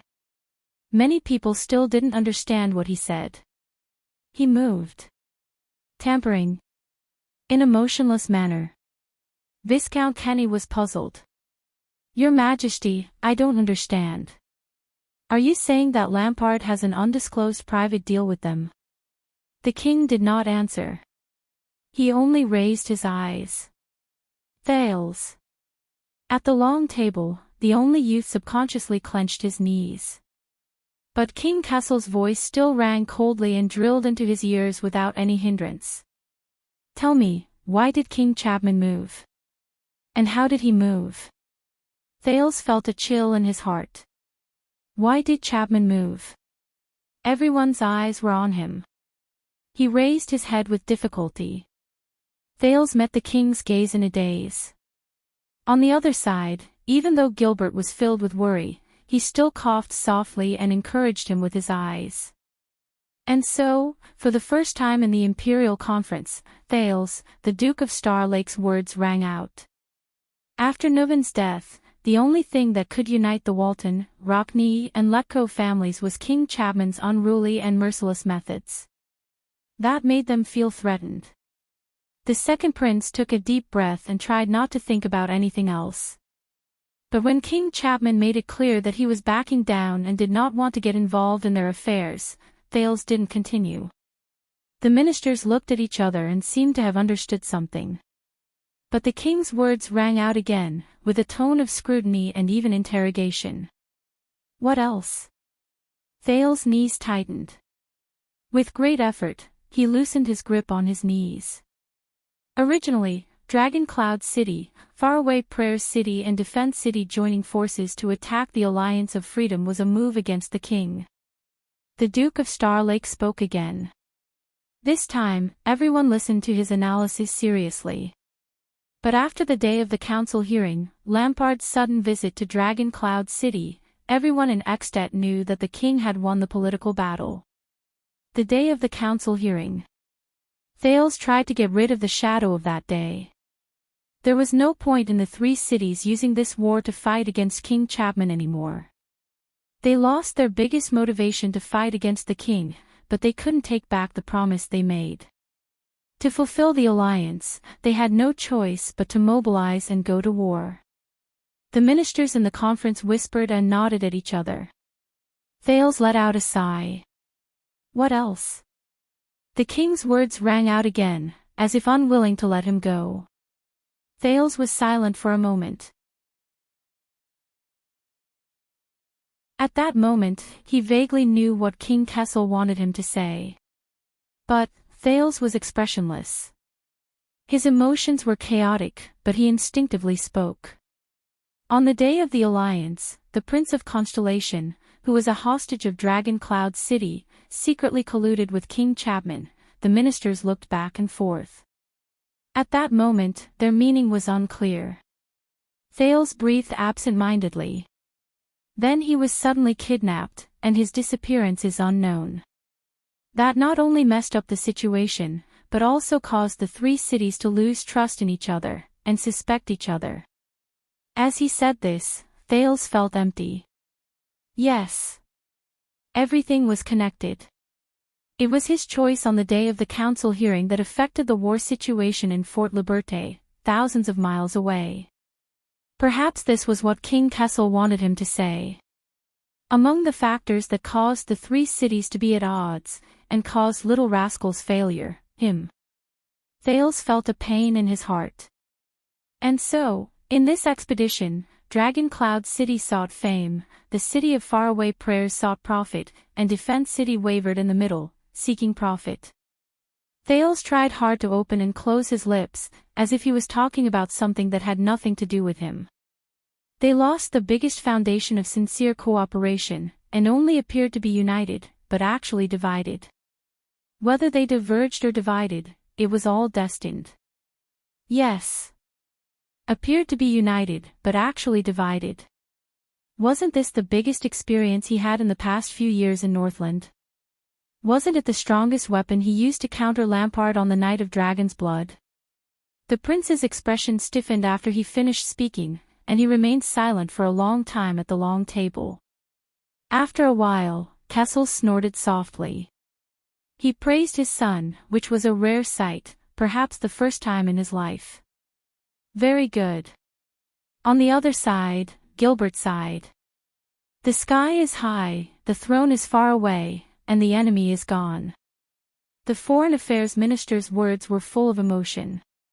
In the distant western border of the country, King Chapman deliberately did not make a move, and allowed the previous events to slowly ferment, causing the Northlanders to forget why they stood together, and why they fought side by side. In Ballard Room, everyone was immersed in the indescribable atmosphere of this moment. Until Sauter let out a long sigh. His Highness is right, and Count Casso is also right. This is not war, not military affairs, not a game of chess. The military advisor's eyes were weary. It's politics. Perhaps at the negotiating table and in the banquet hall, in the face of the king's relentless pressure, with a common goal, the alliance of the three cities can be as close as brothers. But under these circumstances, when it comes to commanding the army on the battlefield, when it comes to actual life and death, the three cities each have their own plans, are not unified, and do not have a strong person like King Nuvan to suppress them. Saldus' expression was pained. So it is inevitable that discord will arise, it will be difficult to work together, and even diverge in ideologies, and they will fight for themselves. Thales closed his eyes gently. At that moment, a memory fragment from a long time ago flashed across his mind. It seemed to be a few lines from an ancient poem: the army is not united, and hesitates while the wild geese move. Viscount Kenny coughed. When I was traveling in Northland, I had a feeling. When to be aggressive and take risks, when to show weakness and retreat, the Kinslayer King's every move is clear. He sees everything clearly, and there must be an expert under him to decide the strategy. On the other side, the scar-faced man from the Secret Intelligence Department nodded. Night Owl Lusaw Canvita has entered the Secret Intelligence Department's priority list, he replied cautiously. We are paying full attention to his every move, whether it is an audience with the king or returning to his hometown for a vacation. Viscount Kenny nodded in satisfaction. The king knocked on the table. Continue. After the sentimental and lamenting moments earlier, the Imperial Conference returned to its previous atmosphere. Sauter Rider's voice rang out again.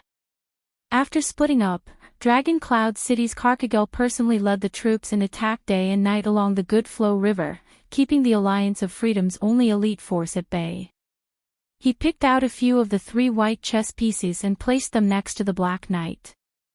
Thales, who was in a bad mood, looked at the war simulation on the long table and suddenly remembered his first meeting with Asda in Red Street Market many years ago. It was also a chess room. The Air Mystic was similarly strategizing and moving his chess pieces. But as time passed, things remained the same, but people had changed. It was smooth at first, but as the war progressed, the next moment, Saldus' pupils contracted and the white chess pieces in his hands fell to the ground. One arm was captured. Everyone was stunned for a moment. Including Thales. The next second, there was an uproar in the conference room. How did he do it? That's Carcagel we're talking about. The elite soldiers of Dragon Cloud City, even without the help of the other two cities, they shouldn't have lost to such an opponent, right? Faced with a tidal wave of doubts, Saldus' expression was equally solemn. He shook his head. There's no intelligence. We only know that whether it's coincidence or luck, it just happened. The scar-faced man from the Secret Intelligence Department nodded, agreeing with the military advisor's answer. Thales' expression was uncertain. He recalled that Carcagel. That, King Nuvan's best fighter. It was hard to believe that he would lose to an unknown lone army from a small country in a head-on confrontation, and even get captured. The scar-faced man flipped through the information. We only know that after the commander-in-chief was captured, the morale of the Dragon Cloud City army was disrupted. Under the enemy's nimble assault, they were forced to retreat step by step. At one point, they even lost command and could not look out for each other. Even the Archduchess herself was lost in the chaos, her whereabouts unknown. Without a leader, they were practically walking corpses. Lost in the chaos. Little rascal. The prince took a deep breath and tried to keep his expression unchanged. Thales could feel Gilbert's hand pressing on his palm, signaling him to calm down. Saldus' words rang out again, replaying the battle situation thousands of miles away. At the same time, on the main battlefield, the troops of the City of Faraway Prayers were at the front line. They wanted to take advantage of the enemy's emptiness to go all out and storm the city. But in the next moment, Saldus' expression darkened. His fingers kept tapping on the side of Fort Liberté on the map, vibrating the black and white chess pieces with great disparity. The extension suffered more damage than expected. This time, the soldiers and civilians of the Alliance of Freedom risked their lives, were determined, and put up a very tenacious resistance. The City of Faraway Prayers repeatedly attacked to no avail. His words were solemn, and the meaning behind them was even more heart-wrenching. Repeatedly attacked to no avail, Gilbert repeated these words silently, as if he had some sort of feeling in his heart. Amidst the confusion of the ministers, Sauter coughed and moved the second batch of white chess pieces to the flank. As for the Lords of Defense City, they went to the periphery to consolidate the front lines, collect rations, and maintain law and order. But not only did they not gain anything, they were also met with the desperate resistance of countless troubled citizens. The morale of the army was low, as if they had fallen into a quagmire. At the end of the long table, the king frowned and looked at the foreign affairs minister. Troubled citizens. Gilbert raised his spectacles and flipped open a record beside him. Most of the Alliance of Freedom, the eastern part of the Northern Sea Kingdom, and the western part of the City of Faraway Prayers territory. These areas were originally part of the Empire's West Billow province. The natives of these areas are called the troubled citizens of West Billow. Although they are at the end of the Golden Passage, most of them live in poverty and are of low status. Over the past few centuries, whether it was the successions of Axted and Camians, or the Senate of the Alliance of Freedom established by the high officials and nobles in a compromise, they have all been rather harsh on them. Thales recalled the story of the troubled citizens of West Billow that the heir of the City of Faraway Prayers, the annoying Ian, had told him. I don't understand. The Minister of Trade, Viscount Kenny, voiced everyone's doubts. When I visited the Golden Passage, the army and citizens of the Alliance of Freedom shouldn't be so tough. Not to mention the Northlanders. Sauter shook his head. No, it's precisely because they are facing the Northlanders. This time, Sauter looked at the cunning fox of Constellation. Gilbert sighed. He flipped open the record again. 20 years ago, Nuvan's son, Soria Walton, led an army to attack Fort Liberté. After the city was breached, in order to avenge his dead subordinates, he massacred the city for 3 days and looted without limit. 9 out of 10 houses were emptied, and the people starved and ate each other. Thales frowned. This information, in Ekstet's records, nothing. The chief of finance, Kirkirk Man, nodded gloomily. I remember that incident. It was said that the Northlanders wanted to keep the news under wraps at first. Some busybodies even compared that inhuman beast to Prince Horus. What a joke. Gilbert continued with a frown. The Alliance's Governor-General had all 10 fingers chopped off and was dragged around the city for 20 miles before he died. His corpse was hung in public as a warning to others. It was a tragic sight that intimidated the surrounding areas. The Foreign Affairs Minister put down his spectacles and closed his notebook. And the current Governor-General of the Alliance is the grandson of the previous Governor-General. Thales looked at Gilbert's notebook. The history on paper was understated, but the past in reality was heavy and oppressive. That's why they rebelled. Hearing this, Prime Minister Cullen sighed deeply. In the face of tyranny, no people are born cowardly and wait to be slaughtered. Perhaps this sentence struck a chord. The Imperial Conference fell silent for a moment. No one responded. Only Gilbert nodded and said with emotion, "You reap what you sow, you reap what you sow." The current state of this war was already decided 20 years ago. Now, the Northlanders are only taking revenge for their previous cruelty and violence, just repaying their debts.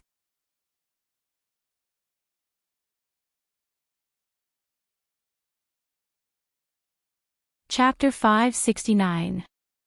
Thales exhaled amidst the silence at the long table. No war is an isolated one. Soria's atrocities 20 years ago led to the resistance that Ekstet faced 20 years later. Victory 20 years ago led to defeat 20 years later. The second prince recalled the old crow's words again. Before you make up your mind to go to war, I think you should first think clearly, will this really achieve your goals? How many unexpected things will happen as a result? What additional consequences will there be? What will it signify in the longer term? How will the impact on both sides be calculated? Sauter scoffed softly and broke the silence. Just like that, the supply is not smooth, the progress of the troops collecting rations is slow. The siege is not successful, the efficiency of the siege is repeatedly delayed. And the Archduchess of Dragon Cloud City's fate is unknown. Those who return with the dragon spear flag are still only defeated soldiers, and rumors abound. Fate is unknown. Thales tried his best to regulate his breathing. After hearing about the blood feud between Prince Soria and the Alliance of Freedom, he suddenly realized that once Aroma fell into the hands of the Alliance of Freedom, Thales forced himself not to think about the worst possibility. Sauter paused for a moment and motioned for the man from the Secret Intelligence Department to continue. The latter nodded.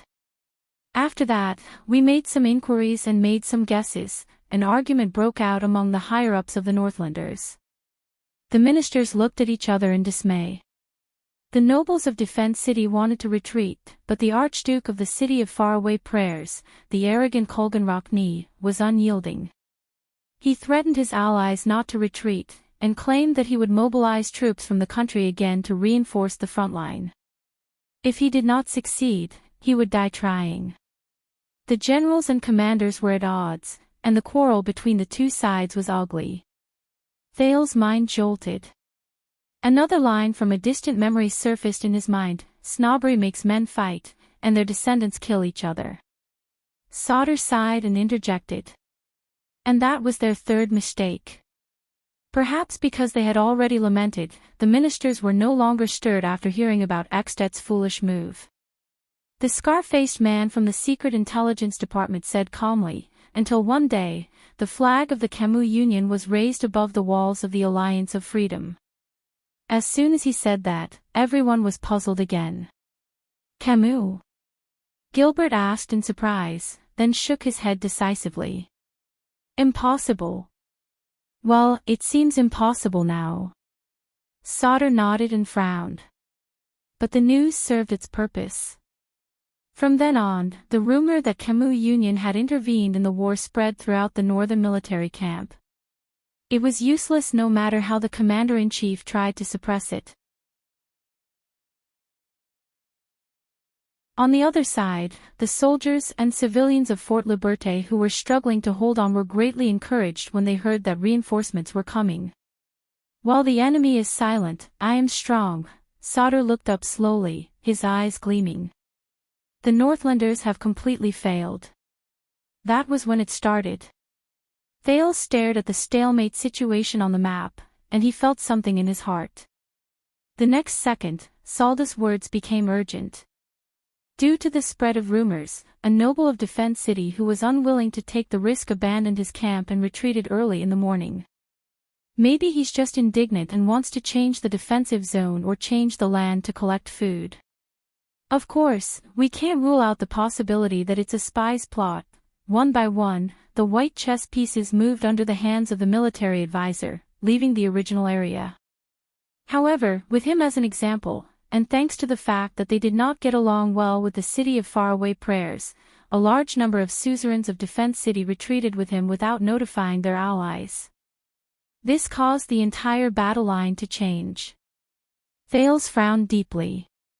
With Fort Liberté as the center, the white chess pieces gradually spread out, revealing an increasingly large gap.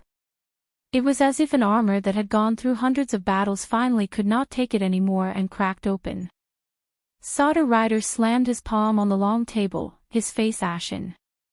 As a result, the exhausted but stubborn army of the city of faraway prayers, 10 miles away on the front line of the siege, has unwittingly lost the vigilance and protection of their flanks. They have completely exposed their weak spots in the abdomen and back to the enemy. As the battle progressed, the officials listening to the military intelligence were equally solemn and nervous. Perhaps the communication breakdown only lasted for 2 hours, or perhaps the Northlanders' window of vulnerability only lasted for 60 minutes, but remember the trump card of the Alliance of Freedom. Sauter reached out and fished the Black Knight out of the field. When he let go, it was already in front of the white chess pieces battle line, like a haunting ghost. After defeating Dragon Cloud City, they reappeared after disappearing for a long time and seized this window. The military advisor gritted his teeth, as if he was experiencing the battle. Before the morning fog dispersed, they coordinated with the remnants of the army in Fort Liberté and successfully launched a surprise attack. Saldus' words were concise, but Thales could only imagine the intensity and cruelty of that day. When the retreating Defense City received orders from the higher-ups, reacted and ordered the entire army to stop retreating, Sauter sighed and slowly stretched out his hand to disrupt the initially unstoppable white chess formation. With low morale, the city of faraway prayers was attacked from the back and fought hastily. In the end, it was like a sun setting in the west, and their defeat was inevitable. As soon as he finished speaking, there was silence. "This is ridiculous." Viscount Kenny could not help but complain. "How can the Northlanders be so stupid?" Thales listened to these words with mixed feelings. "Because we are standing here, watching them," Duke Cullen said slowly, but there was a rare sense of solemnity in his tone. Viscount Kenny was momentarily speechless. And then, the chief of finance, Kirkirk Man, pondered and asked, "The army of Defense City is still in good shape. Although they are not as powerful as the city of faraway prayers, they are not to be underestimated. The defeat was only in a corner of the battlefield, it should be." But Saldus' next words interrupted him. The commanders of Defense City knew that they had made a huge mistake. Eager to remedy the situation, they made a decision. Not to retreat and fortify, but to stabilize the battle line. The military advisor was no longer pained. He narrated the military situation with a blank expression, pushing the white chess pieces representing Defense City forward one by one. But to return to the battlefield and rescue their comrades.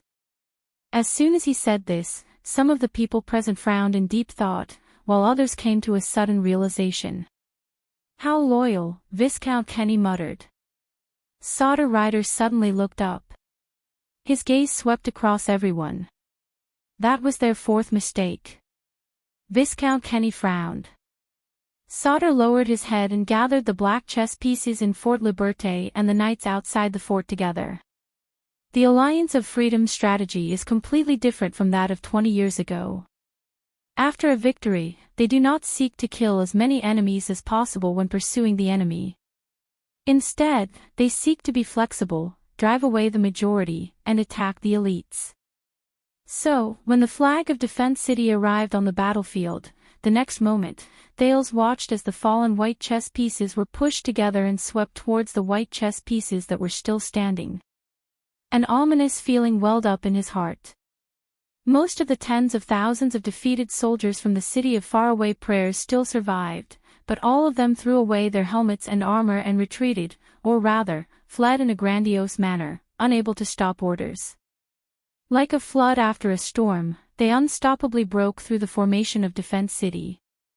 Salda's hands no longer moved the chess pieces precisely, but swung them widely, sweeping the chaotic white chess pieces towards the east.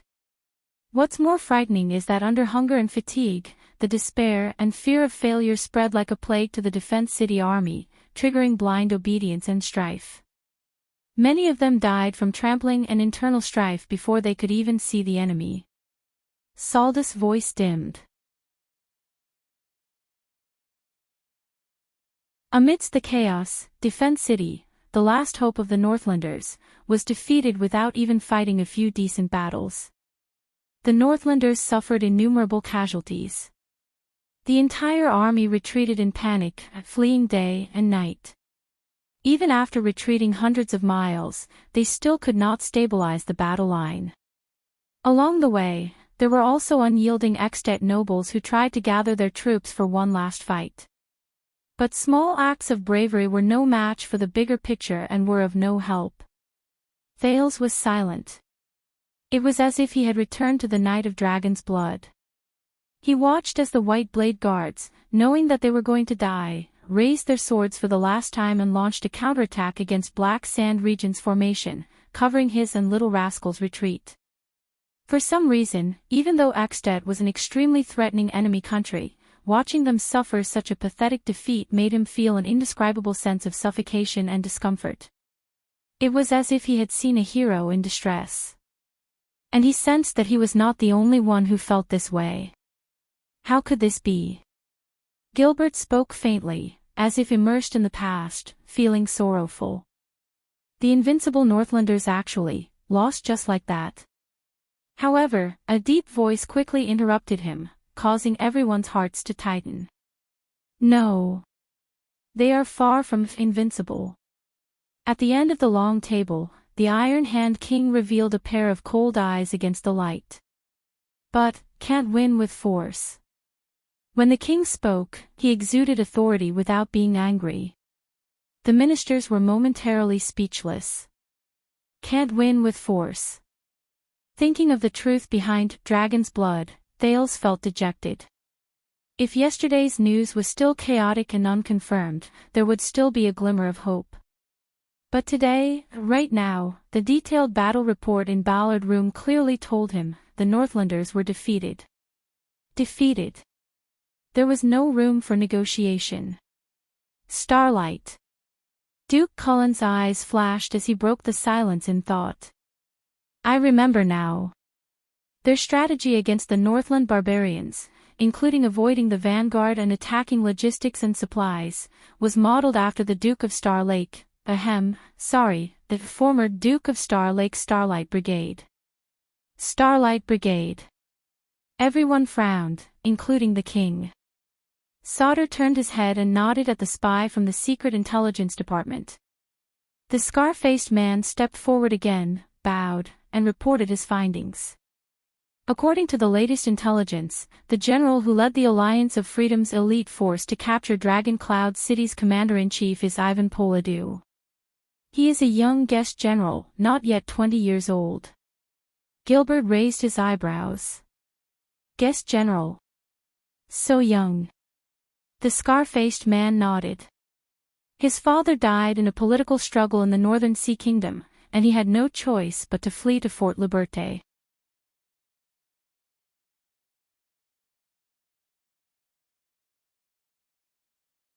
As soon as these words were said, there was a small commotion in Ballard Room.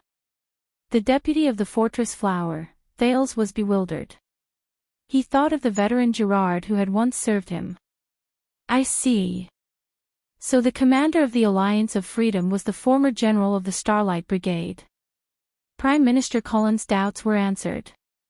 No wonder this war had a familiar smell from beginning to end. But King Kessel furrowed his brows. His focus was clearly different. Fugitive. What crime did he commit? The scar-faced man picked up the information, glanced at it, and hesitated to speak. Until Gilbert coughed and said in a low voice, Your Majesty, have you forgotten? After you were crowned, Josh Kenya committed treason. Not only did he disobey orders, but he also publicly falsely claimed that the real culprit behind Duke John's death was. He did not continue. All the ministers lowered their heads and fell silent. The king looked thoughtful. Oh. The scar-faced man from the Secret Intelligence Department coughed and tried to get over the awkwardness. In short, we are investigating Kenya's movements over the past few years, as well as the reason for his sudden appearance in this war. Kessel nodded. So, this is what happened on the battlefield. Sauter exhaled heavily, as if trying to expel all the gloom brought to him by the war. That's right. The military advisor snorted. He casually threw away the last white chess piece in his hand, seemingly mocking their unwisdom, and angry at their lack of ambition. The city of faraway prayers was betrayed and humiliated in defeat. Defense City made a tactical mistake and could not turn the situation around. Dragon Cloud City lost its backbone long ago. The morale of the army is slack and useless. Thales lowered his head and pretended to massage his forehead, closing his eyes at an angle where no one could see. Little rascal. Saroma. The Archduchess of Dragon Cloud City. The Lost Army. Life and death unknown. Before his eyes, the girl who walked cautiously to the throne but could not even lean on the armrest of the seat appeared. The youth's heart ached. He sent her to this position. But the situation was so rotten, reality was so broken, fate was so cruel. Thales clenched his fists subconsciously, sobbing at the same time as his heart. Who could save her? Who could help her? Who could protect her? Then, on the battlefield, the king's voice rang faintly, cold as ever, causing Thales' already unbearable mood to cool down again. The Northlanders who have lost their momentum and are retreating step by step. Thales rubbed his forehead. As he demonstrated his sadness, all he wanted was for the Imperial Conference to end as soon as possible. It was hard to believe that while he was worrying about something as ridiculous as wine glasses at a banquet, his friend was in trouble and suffering a terrible fate. When he thought of this, he could not help but feel guilty and pained.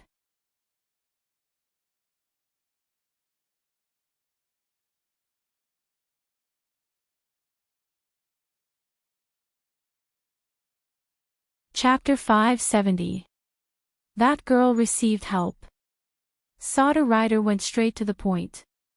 When she went missing on the battlefield, and it was unknown whether she was dead or alive. Some of the doubts in the Imperial Conference disappeared, but more questions arose. Help. Viscount Kenny, the Minister of Trade, laughed, somewhat teasingly. Could it be the Great Dragon? Thales' mind raced as he recalled the scene of the unkempt and silly little rascal sitting in the ruins, staring silently at the huge and beautiful dragon head.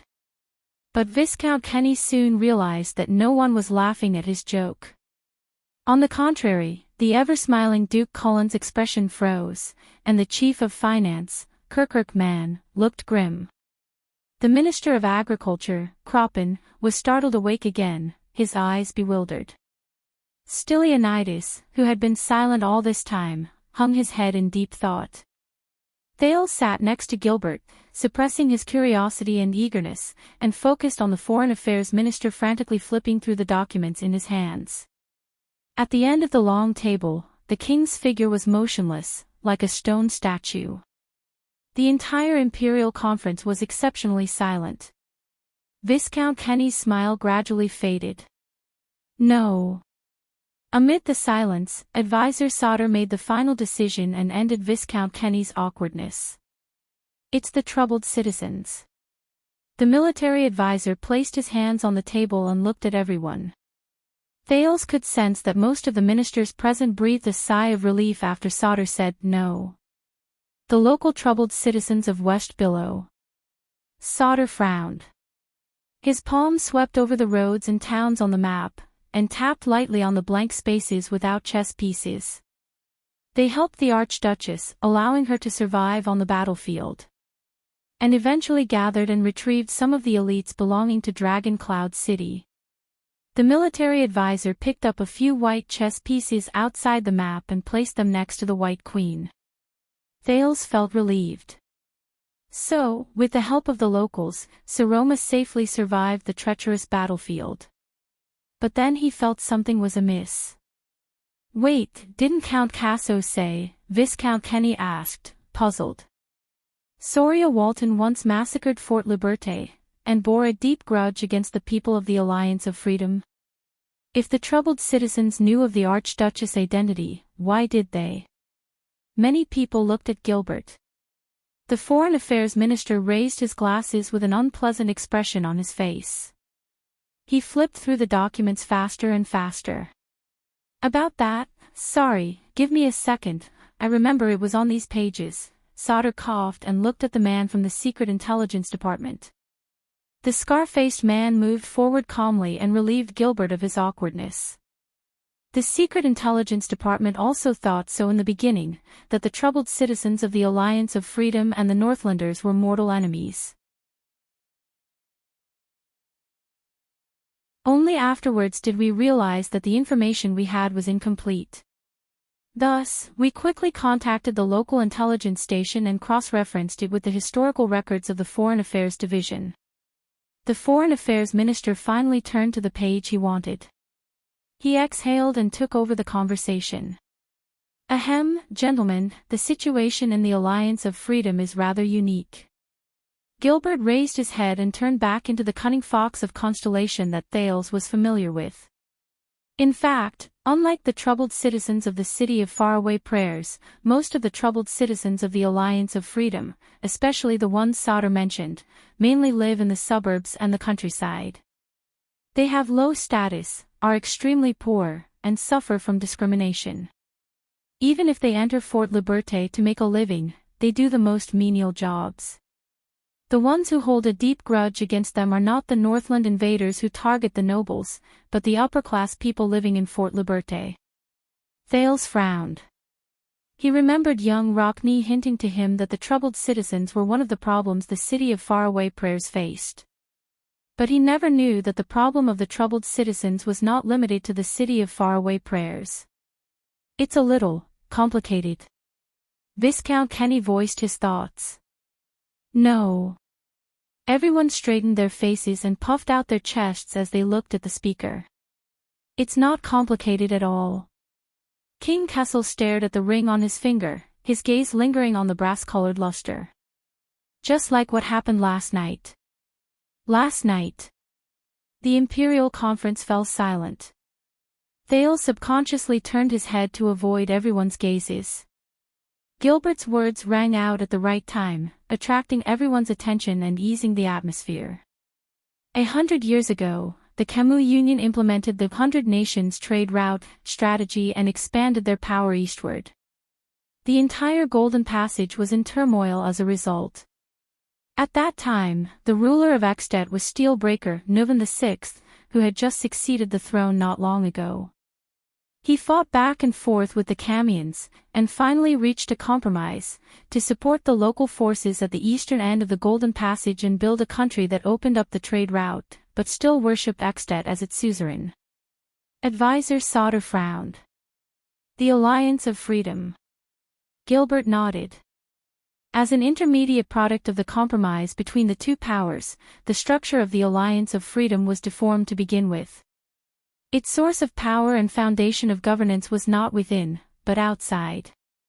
It did not respect those below, but only those above. Leveraging on the huge profits from the trade route, it developed in the cracks between the two powers.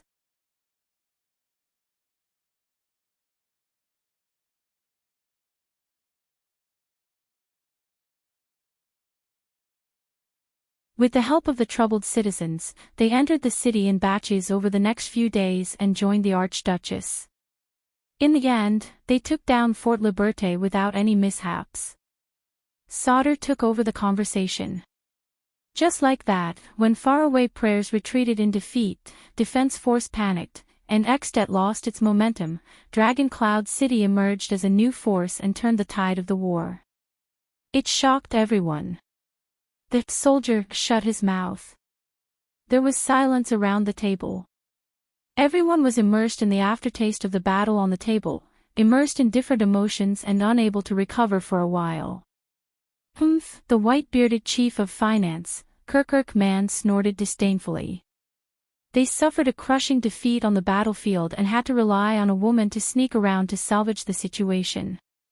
Even if they won the war, Extat had lost all face and would probably become a laughingstock. Everyone present had mixed feelings and no one answered for a moment. Until a young voice spoke up. "Sir Man, this room is called the Ballard Room, right?" Everyone turned around in unison and was surprised to find that the person who replied was the Duke of Star Lake, the one who had been cautious and had never taken the initiative to speak up. Kirkirk Man did not dare to be negligent.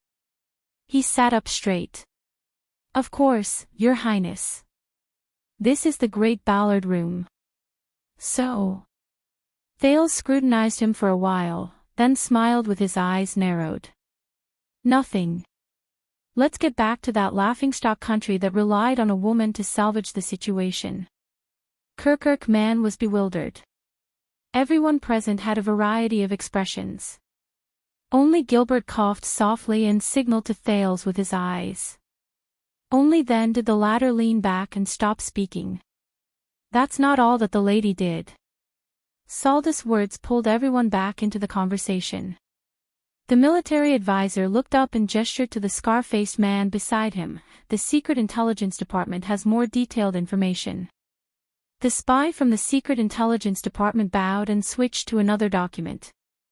Fort Liberté fell, the high-ranking officials were captured, the army was disarmed, the Archduchess of Dragon Cloud City, who was certain of victory, ordered, starting from the Governor-General of the Alliance, these captives, these betrayers of the Alliance of Freedom, the elders, high-ranking officials, generals, and soldiers, not a single one was spared. The scar-faced man looked up from the paper with a stern expression. "Send them all to the guillotine." Thales held his breath. "What?" Everyone in the meeting whispered to each other. Again. Prime Minister Cullen frowned. As expected of the bloodline of Novin and Soria. Ruthless and ruthless, not inferior to his father and grandfather. "Women, you know," Kirkirk Man exhaled. "They've always been narrow-minded, and vengeful."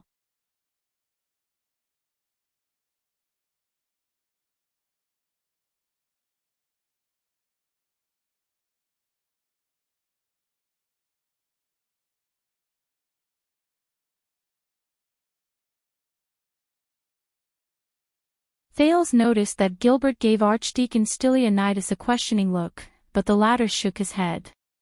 At that moment. "What kind of girl is she?" A deep, thunderous voice rang out. The ministers stopped their discussions and looked towards the end of the long table. The scar-faced man bowed to the king's shadow. "According to our information, when she was 1 year old, her parents," but he was immediately interrupted. "Thales." The king's voice rang out slowly, startling Thales. "I'm asking you." Kirkirk Man's eyes lit up. "That's right, Your Highness lived in Dragon Cloud City for 6 years. You must be very familiar with her, perhaps even a friend, but the chief of finance immediately recalled the scene when the prince interrupted him. After figuring out the cause and effect, Kirkirk's face paled and he quickly lowered his head, not daring to speak again. What kind of girl is she? Was it the little girl in the library with her glasses and bright eyes, or the little girl in Heroic Spirit Palace who was dressed in rags and shivering? Is it the little girl who gritted her teeth and tried to drag me along in the ruins? Or is it the Archduchess who glared angrily at me in the Hall of Heroes and raised her arm in a rallying cry? In an instant, Thales had mixed feelings. The Duke of Starlake took a deep breath, then looked towards the end of the long table and met the pair of eyes with extraordinary meaning. That girl looks calm and gentle, safe and harmless, the prince said faintly. Sometimes she even looks a little stiff. But little. Saroma. Recalling the scene when the girl refused to go with him, Thales lowered his head and unknowingly curled up the corners of his lips. Gilbert furrowed his brows. She is a true fighter. After recalling the past, Thales raised his head and enunciated each word firmly. No matter what she faces. Calamities, dragons, or the king. The ministers around them started whispering to each other. Then, on the other side of the long table, the king said coldly, "Is that so?" Thales froze for a moment. Gilbert had nudged him with his elbow, which was neither too light nor too heavy. The second prince came to his senses and coughed. Ahem. I mean, she may be a very troublesome enemy. Of course, she may also be a potential ally. Faced with the scrutiny of the entire table, Thales said solemnly, "Fortunately, my relationship with her is not bad. I mean, I can talk to her." Everyone looked at each other. The king was silent for a while before he spoke. Is there anything we can use against her? Thales' eyebrows twitched. There should be. His expression did not change. I'll go back and think about it. Thales could not see King Kessel's face clearly, but the king's voice traveled steadily. She can be our ally. Thales' eyes brightened. Of course. She holds real power in Dragon Cloud City, and is not a puppet of her vassals. Of course. Have you slept with her? Of course,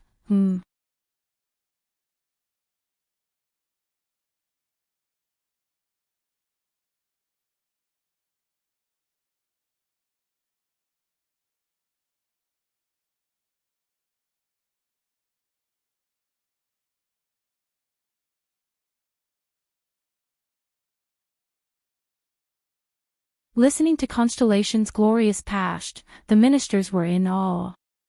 In contrast, the kingdom of the dragon became more divided and weaker. During the king's selection, 5 dukes fought, and the situation was tragic. 4 died, and 1 was crippled. The darkness and chaos became worse. Thales thought of King Chapman's old sword, which he never left, and clenched his fists. But Gilbert's tone changed, and he was filled with fear. But it was precisely the chaos and disorder that reached its peak that finally prompted Steelbreaker to be crowned, and Dragon Clouds to ascend to the throne. Starting the Walton family's monopoly on the throne for 3 generations. The Archdukes of 10 lands became one again. Bringing the kingdom of the dragon back to its peak, and dominating the Western Peninsula again. No one at the long table spoke. The shadow of the bloody year shrouded everyone's hearts. Gilbert's words were sincere and earnest. History has proven that Exted is not Camus Union, much less Thornland. They will not be divided forever. And a friend once told me, never underestimate the Northlanders' courage. At that moment, Thales felt as if he had returned to Dragon Cloud City. All sorts of Northlanders flashed before his eyes.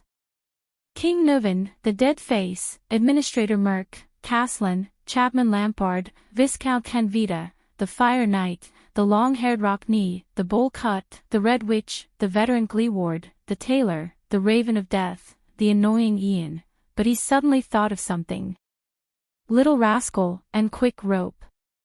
They were Northlanders as well.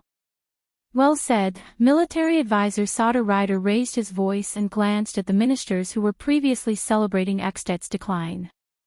And we have no time to waste. His tone was firm and brooked no rebuttal. Thales noticed that the chief of finance, Kirkirk Man, curled up the corners of his mouth in disapproval. But at that moment, Gilbert King Kessel's voice suddenly rang out, and it was rather decisive. You will be reinstated immediately. The Foreign Affairs Department is yours, even though it has always been yours. The king's gaze swept across the crowd. I guess, whether it's Eksted or Constellation, no one will raise any objections this time. The ministers at the Imperial Conference lowered their gazes. No one spoke. The king's orders shall be obeyed, Prime Minister Cullen replied gently. This sentence seemed to be a signal. The former Foreign Affairs Minister, to be precise, the current Foreign Affairs Minister, Honorary Earl Gilbert Casso was silent for a moment, then nodded respectfully. I will do my best. Thales quietly savored the undercurrents in this question and answer. The king nodded and turned to another person. Sauter, I heard you have something to say. The military advisor bowed. Yes, Your Majesty. Thales leaned back in his chair. After learning about the outcome of the war in the Northwest, his mood improved significantly.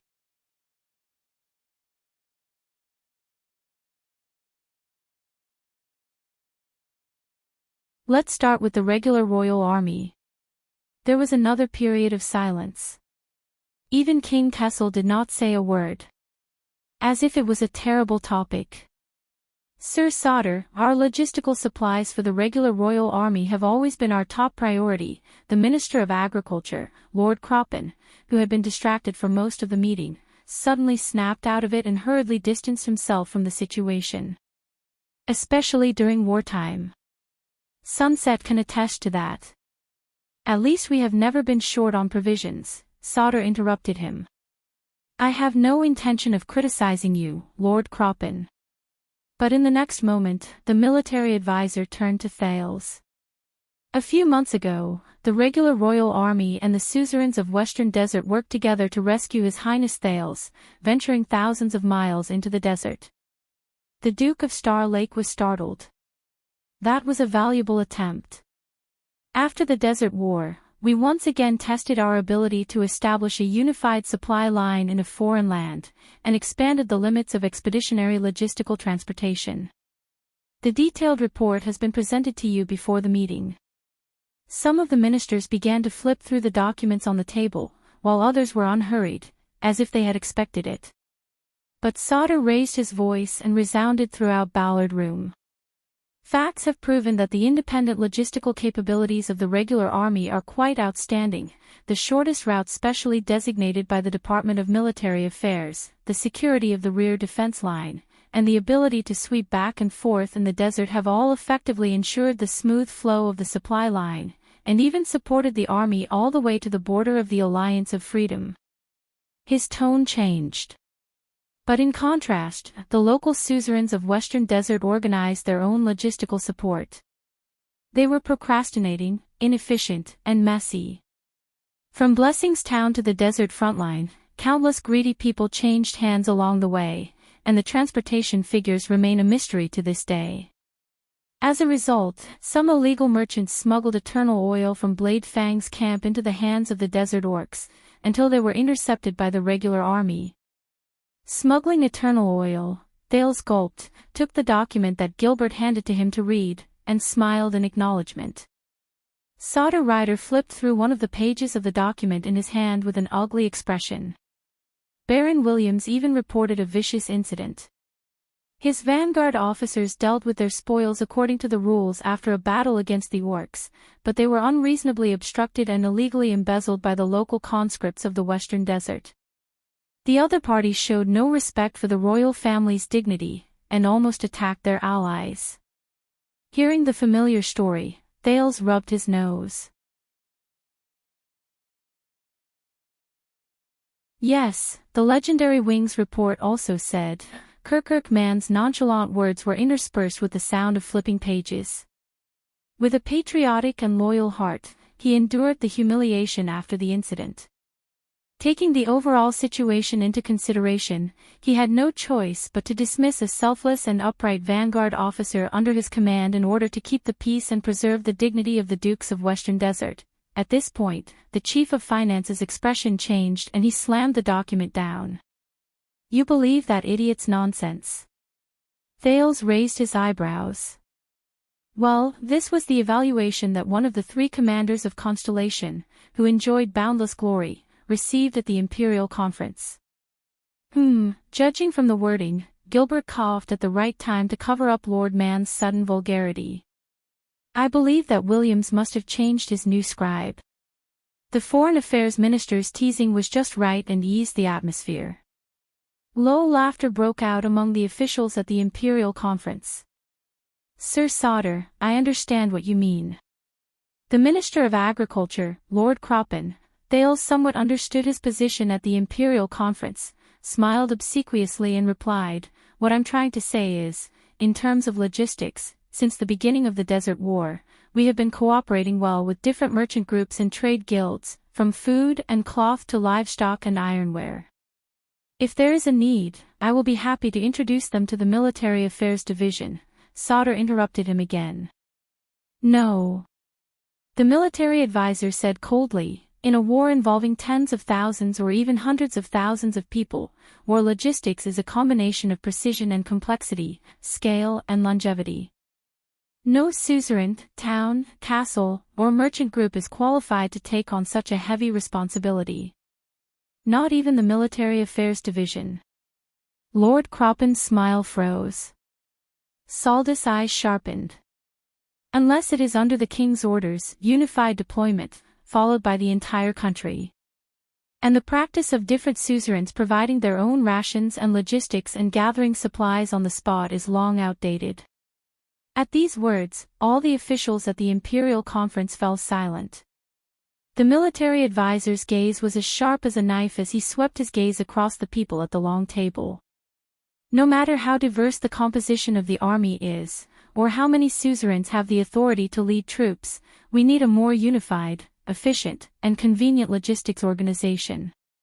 Only then can we provide sufficient and continuous supplies to the front line in a war that will last several years in the future.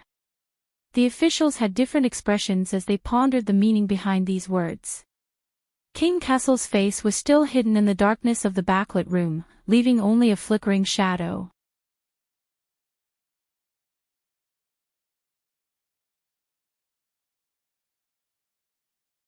Multiple commanders will cause delays in battle opportunities. Baron Williams' military report specifically mentioned this damnable point. If it weren't for the negligence of these local suzerains and their conscripted soldiers, His Highness Road home would not have been fraught with thorns, and Blade Fang's camp would not have suffered such a calamity. Thales immediately felt quite a number of gazes on him. He, who more or less knew the truth about the Western Desert incident, felt even more pressured. But the figure at the end of the long table did not move. In the face of Saldus' questioning, the ministers were equally silent. The only secret intelligence department emissary standing at the side, the scar-faced man, was like a statue and did not move an inch. Duke Cullen spoke slowly, seemingly used to this job of continuing the silence in the Imperial Conference. "So." Sauter took a deep breath. "The Starlight Brigade has already proven this during the Bloody Year. Today, Extet and the Alliance of Freedom have reaffirmed this point. In modern warfare, the key is no longer quantity and strength, but quality and efficiency." He clenched his fists and spread his arms. "For this, we need a unified chain of command, reliable logistics and transportation, more officers and soldiers who are proficient in military affairs, including strict organization, efficient military intelligence transmission, and of course, the spirit and awareness of selfless dedication." Sauter spoke passionately, disregarding the increasingly ugly looks in his colleagues' eyes. "And we cannot count on the conscripted soldiers of the suzerains to achieve this, whether it be His Majesty's direct vassals or the faraway feudal dukes. The only ones we can rely on are the regular soldiers of the royal family, whose profession is war. Prime Minister Cullen raised his voice. His tone was solemn, unlike his usual leisurely manner. Sir Sauter, what are you trying to say? The military advisor pounded the table and raised his voice. My lords, times have changed. For the sake of the future, we need more officers and more professional soldiers to undertake stricter and more important missions in the country in case of emergencies. The expansion of the regular soldiers of the royal family must be put on the agenda. Saldus' words were met with another round of silence. In the stiff atmosphere, Thales exercised his back, which was also stiff. He saw that Gilbert had closed his eyes gently. Expansion, Duke Cullen sighed. How many times has this been? The third time, Kirkman quickly continued without blinking, obviously very familiar with the process. Not counting the 4 times it was rejected. He immediately received an angry glare from the military advisor. On the other side, Gilbert tried to ease the atmosphere. The military readiness of the Dukes of Western Desert is lax. This is a problem that needs attention.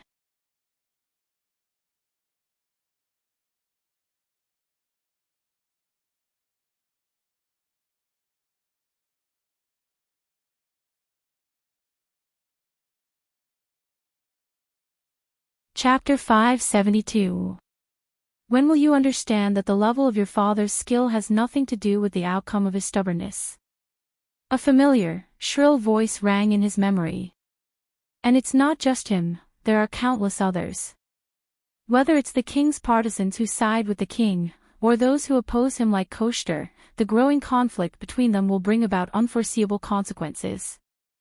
Thales sat quietly in his chair and stared intently at the map in front of him, trying his best to drive out of his mind what Faken has said on Ghost Prince Tower. Is this the kingdom I'm going to face? At this very moment, everyone in front of the king was cautious. Do you know, Sauter, not to mention implementation.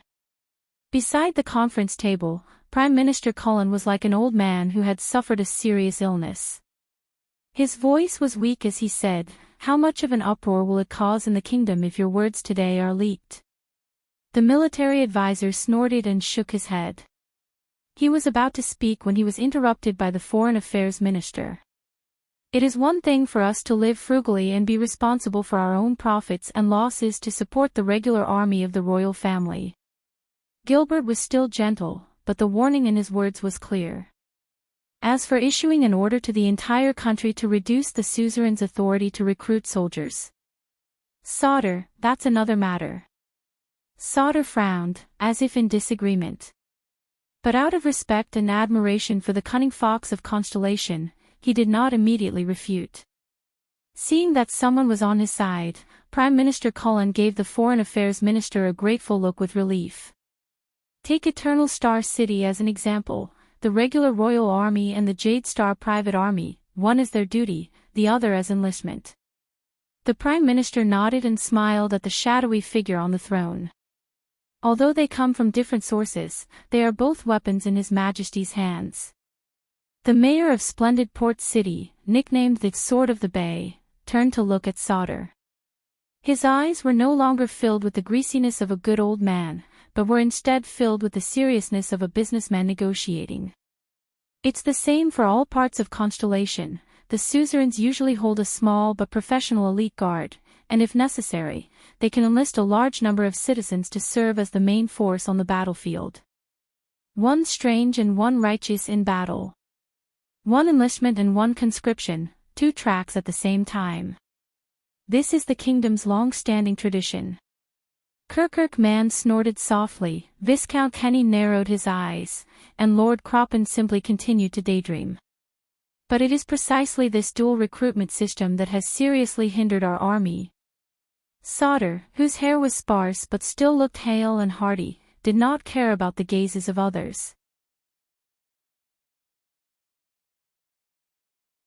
Reality has already proven that the suzerain's private conscripts, even the Jade Star family's private army, I mean no offense, Your Majesty, are poorly organized and have a mixture of good and bad soldiers. They cannot compare to the elite regular soldiers of the royal family. King Kessel changed his sitting position in the shadows, his face blurry as before. Thale's gaze moved slightly. He remembered that many years ago, the Jade Star private army that guarded Mindy's Hall, which had been sealed off for a long time, was recruited from his family's territory. That's why he could not be conferred the title of nobility. Kirkuk man shook his head disdainfully at Sodder and raised his hand to complain to the Prime Minister. Every time the atmosphere is good, this damned soldier will do something, spoil the mood, and ruin everything. Advisor Sodder whipped his head around, his eyes sharp.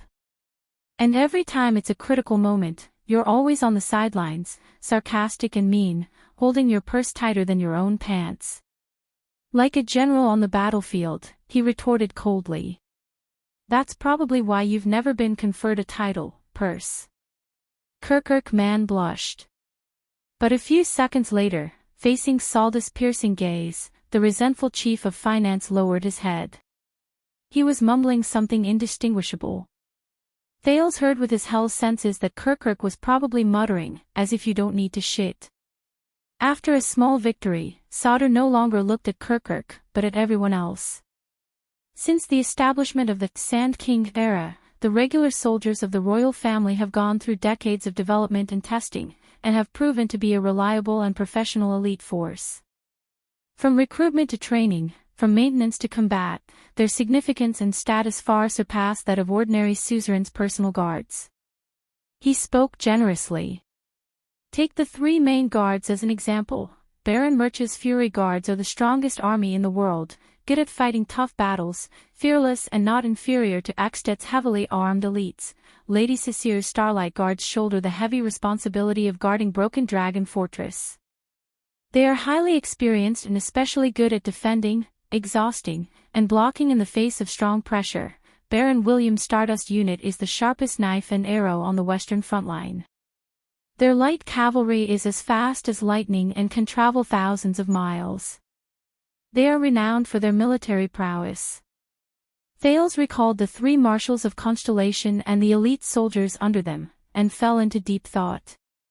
Sodder turned to Duke Cullen with a hint of challenge in his voice. Can the Jade Star private army, which is a conscript, do all of this? Even the professional personal guards of a few suzerains, Western Desert's Black Lion Infantry Regiment, Arun's White Eagle Scouts, Great Deer Family's Mountain Walkers, do all of this?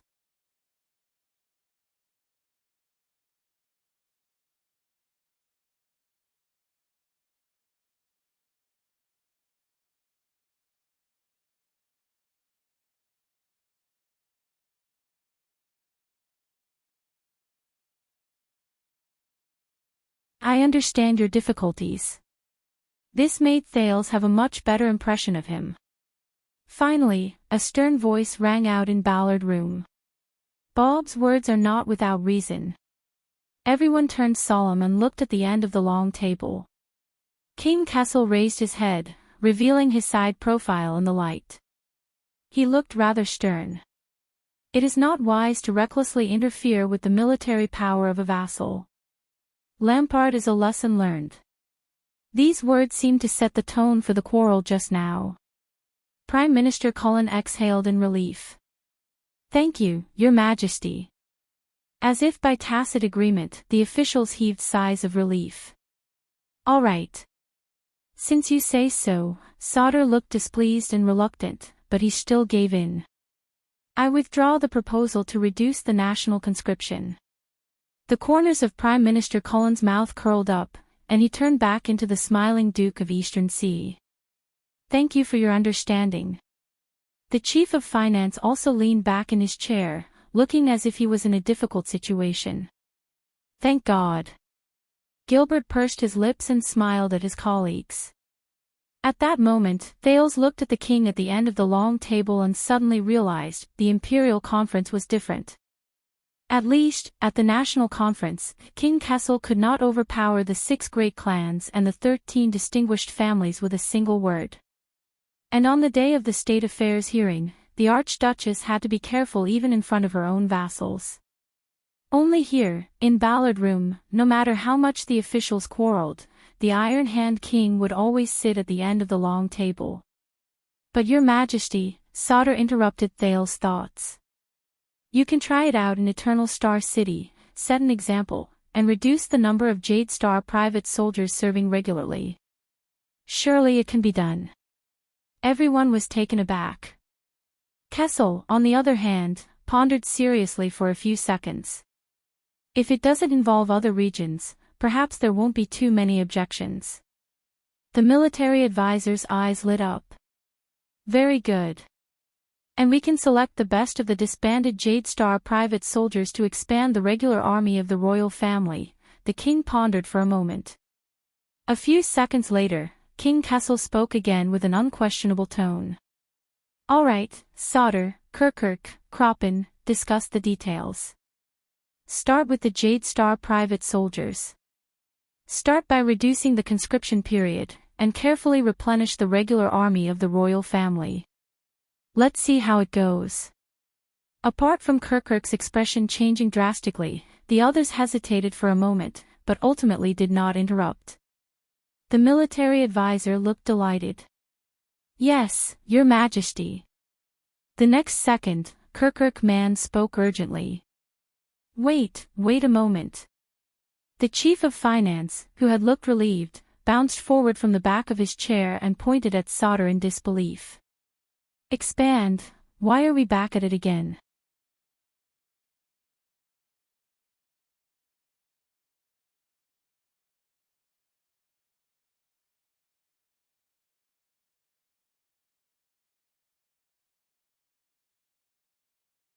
As if ringing the bell signaling the end of class, everyone breathed a sigh of relief. Only Sauter and Kirkirk, who were at the center of the discussion, glared at each other and turned their heads away in disdain. Cullen, Kroppen, Stylianides, the scar-faced man from the Secret Intelligence Department, everyone bowed respectfully and got up to leave their seats. Thales also heaved a sigh of relief. He stood up with Gilbert and helped him tidy up his notes. Until you stay. Thales froze. The king did not even open his eyes. But everyone knew who he was talking about. The prince sighed inwardly and sat back down. All right. What's coming will come. The ministers glanced at him with different expressions. Relax. Gilbert patted him on the shoulder and said softly, just answer truthfully. Sauter deliberately walked past Thales and bowed to the Duke of Star Lake. I hope I didn't scare you, Your Highness. It's a pity. If the war in Western Desert could continue, the military advisor sighed, it would further prove that the suzerain's private armies are useless and pose a serious threat. The proposal to gradually reform the conscripts into a regular army would be more convincing. He gave Thales a regretful look. Your Highness, if only you had stayed a little longer in the desert, a little longer. Thales froze for a few seconds. Why does this sound so weird? A few minutes later, as the stone door closed, only he and the king were left in the imperial conference. The cramped Ballard room was much more spacious. But the atmosphere was solemn. Thales sat in his seat, trying hard to suppress the anxiety in his heart as he watched King Kessel rub the side of his forehead. All of a sudden. Do you love her? Thales was puzzled. What? Love what? But the king had no intention of asking him. Every time that girl is mentioned. King Kessel put down his hand and revealed a pair of cold eyes in the darkness. You're like an old hen protecting her chicks. Thales was shocked. He tried his best to keep a straight face. After the accident last night, he had imagined the reasons why King Kessel would look for him: assassination, duel, bet, acting on his own, but this, I have a good relationship with her. Thales frowned. But, no. The Duke of Star Lake sneered and shook his head. She's the Archduchess of Dragon Cloud City. I don't love her. And it's impossible for me to love her. After saying this, King Kessel looked at him for a long time. Thales felt a chill in his heart. Then why, at the banquet last night? The king spoke softly. Every word was powerful. Gilbert, Eastern Sea Hill, Land of Cliffs region, Elifure City, Reformation Tower, you cried to everyone you could find for help, wagged your tail and begged, just to help her. What? At that moment, Thale's heart skipped a beat. How did he know? Thales tried to frown and tried to defend himself. I don't understand.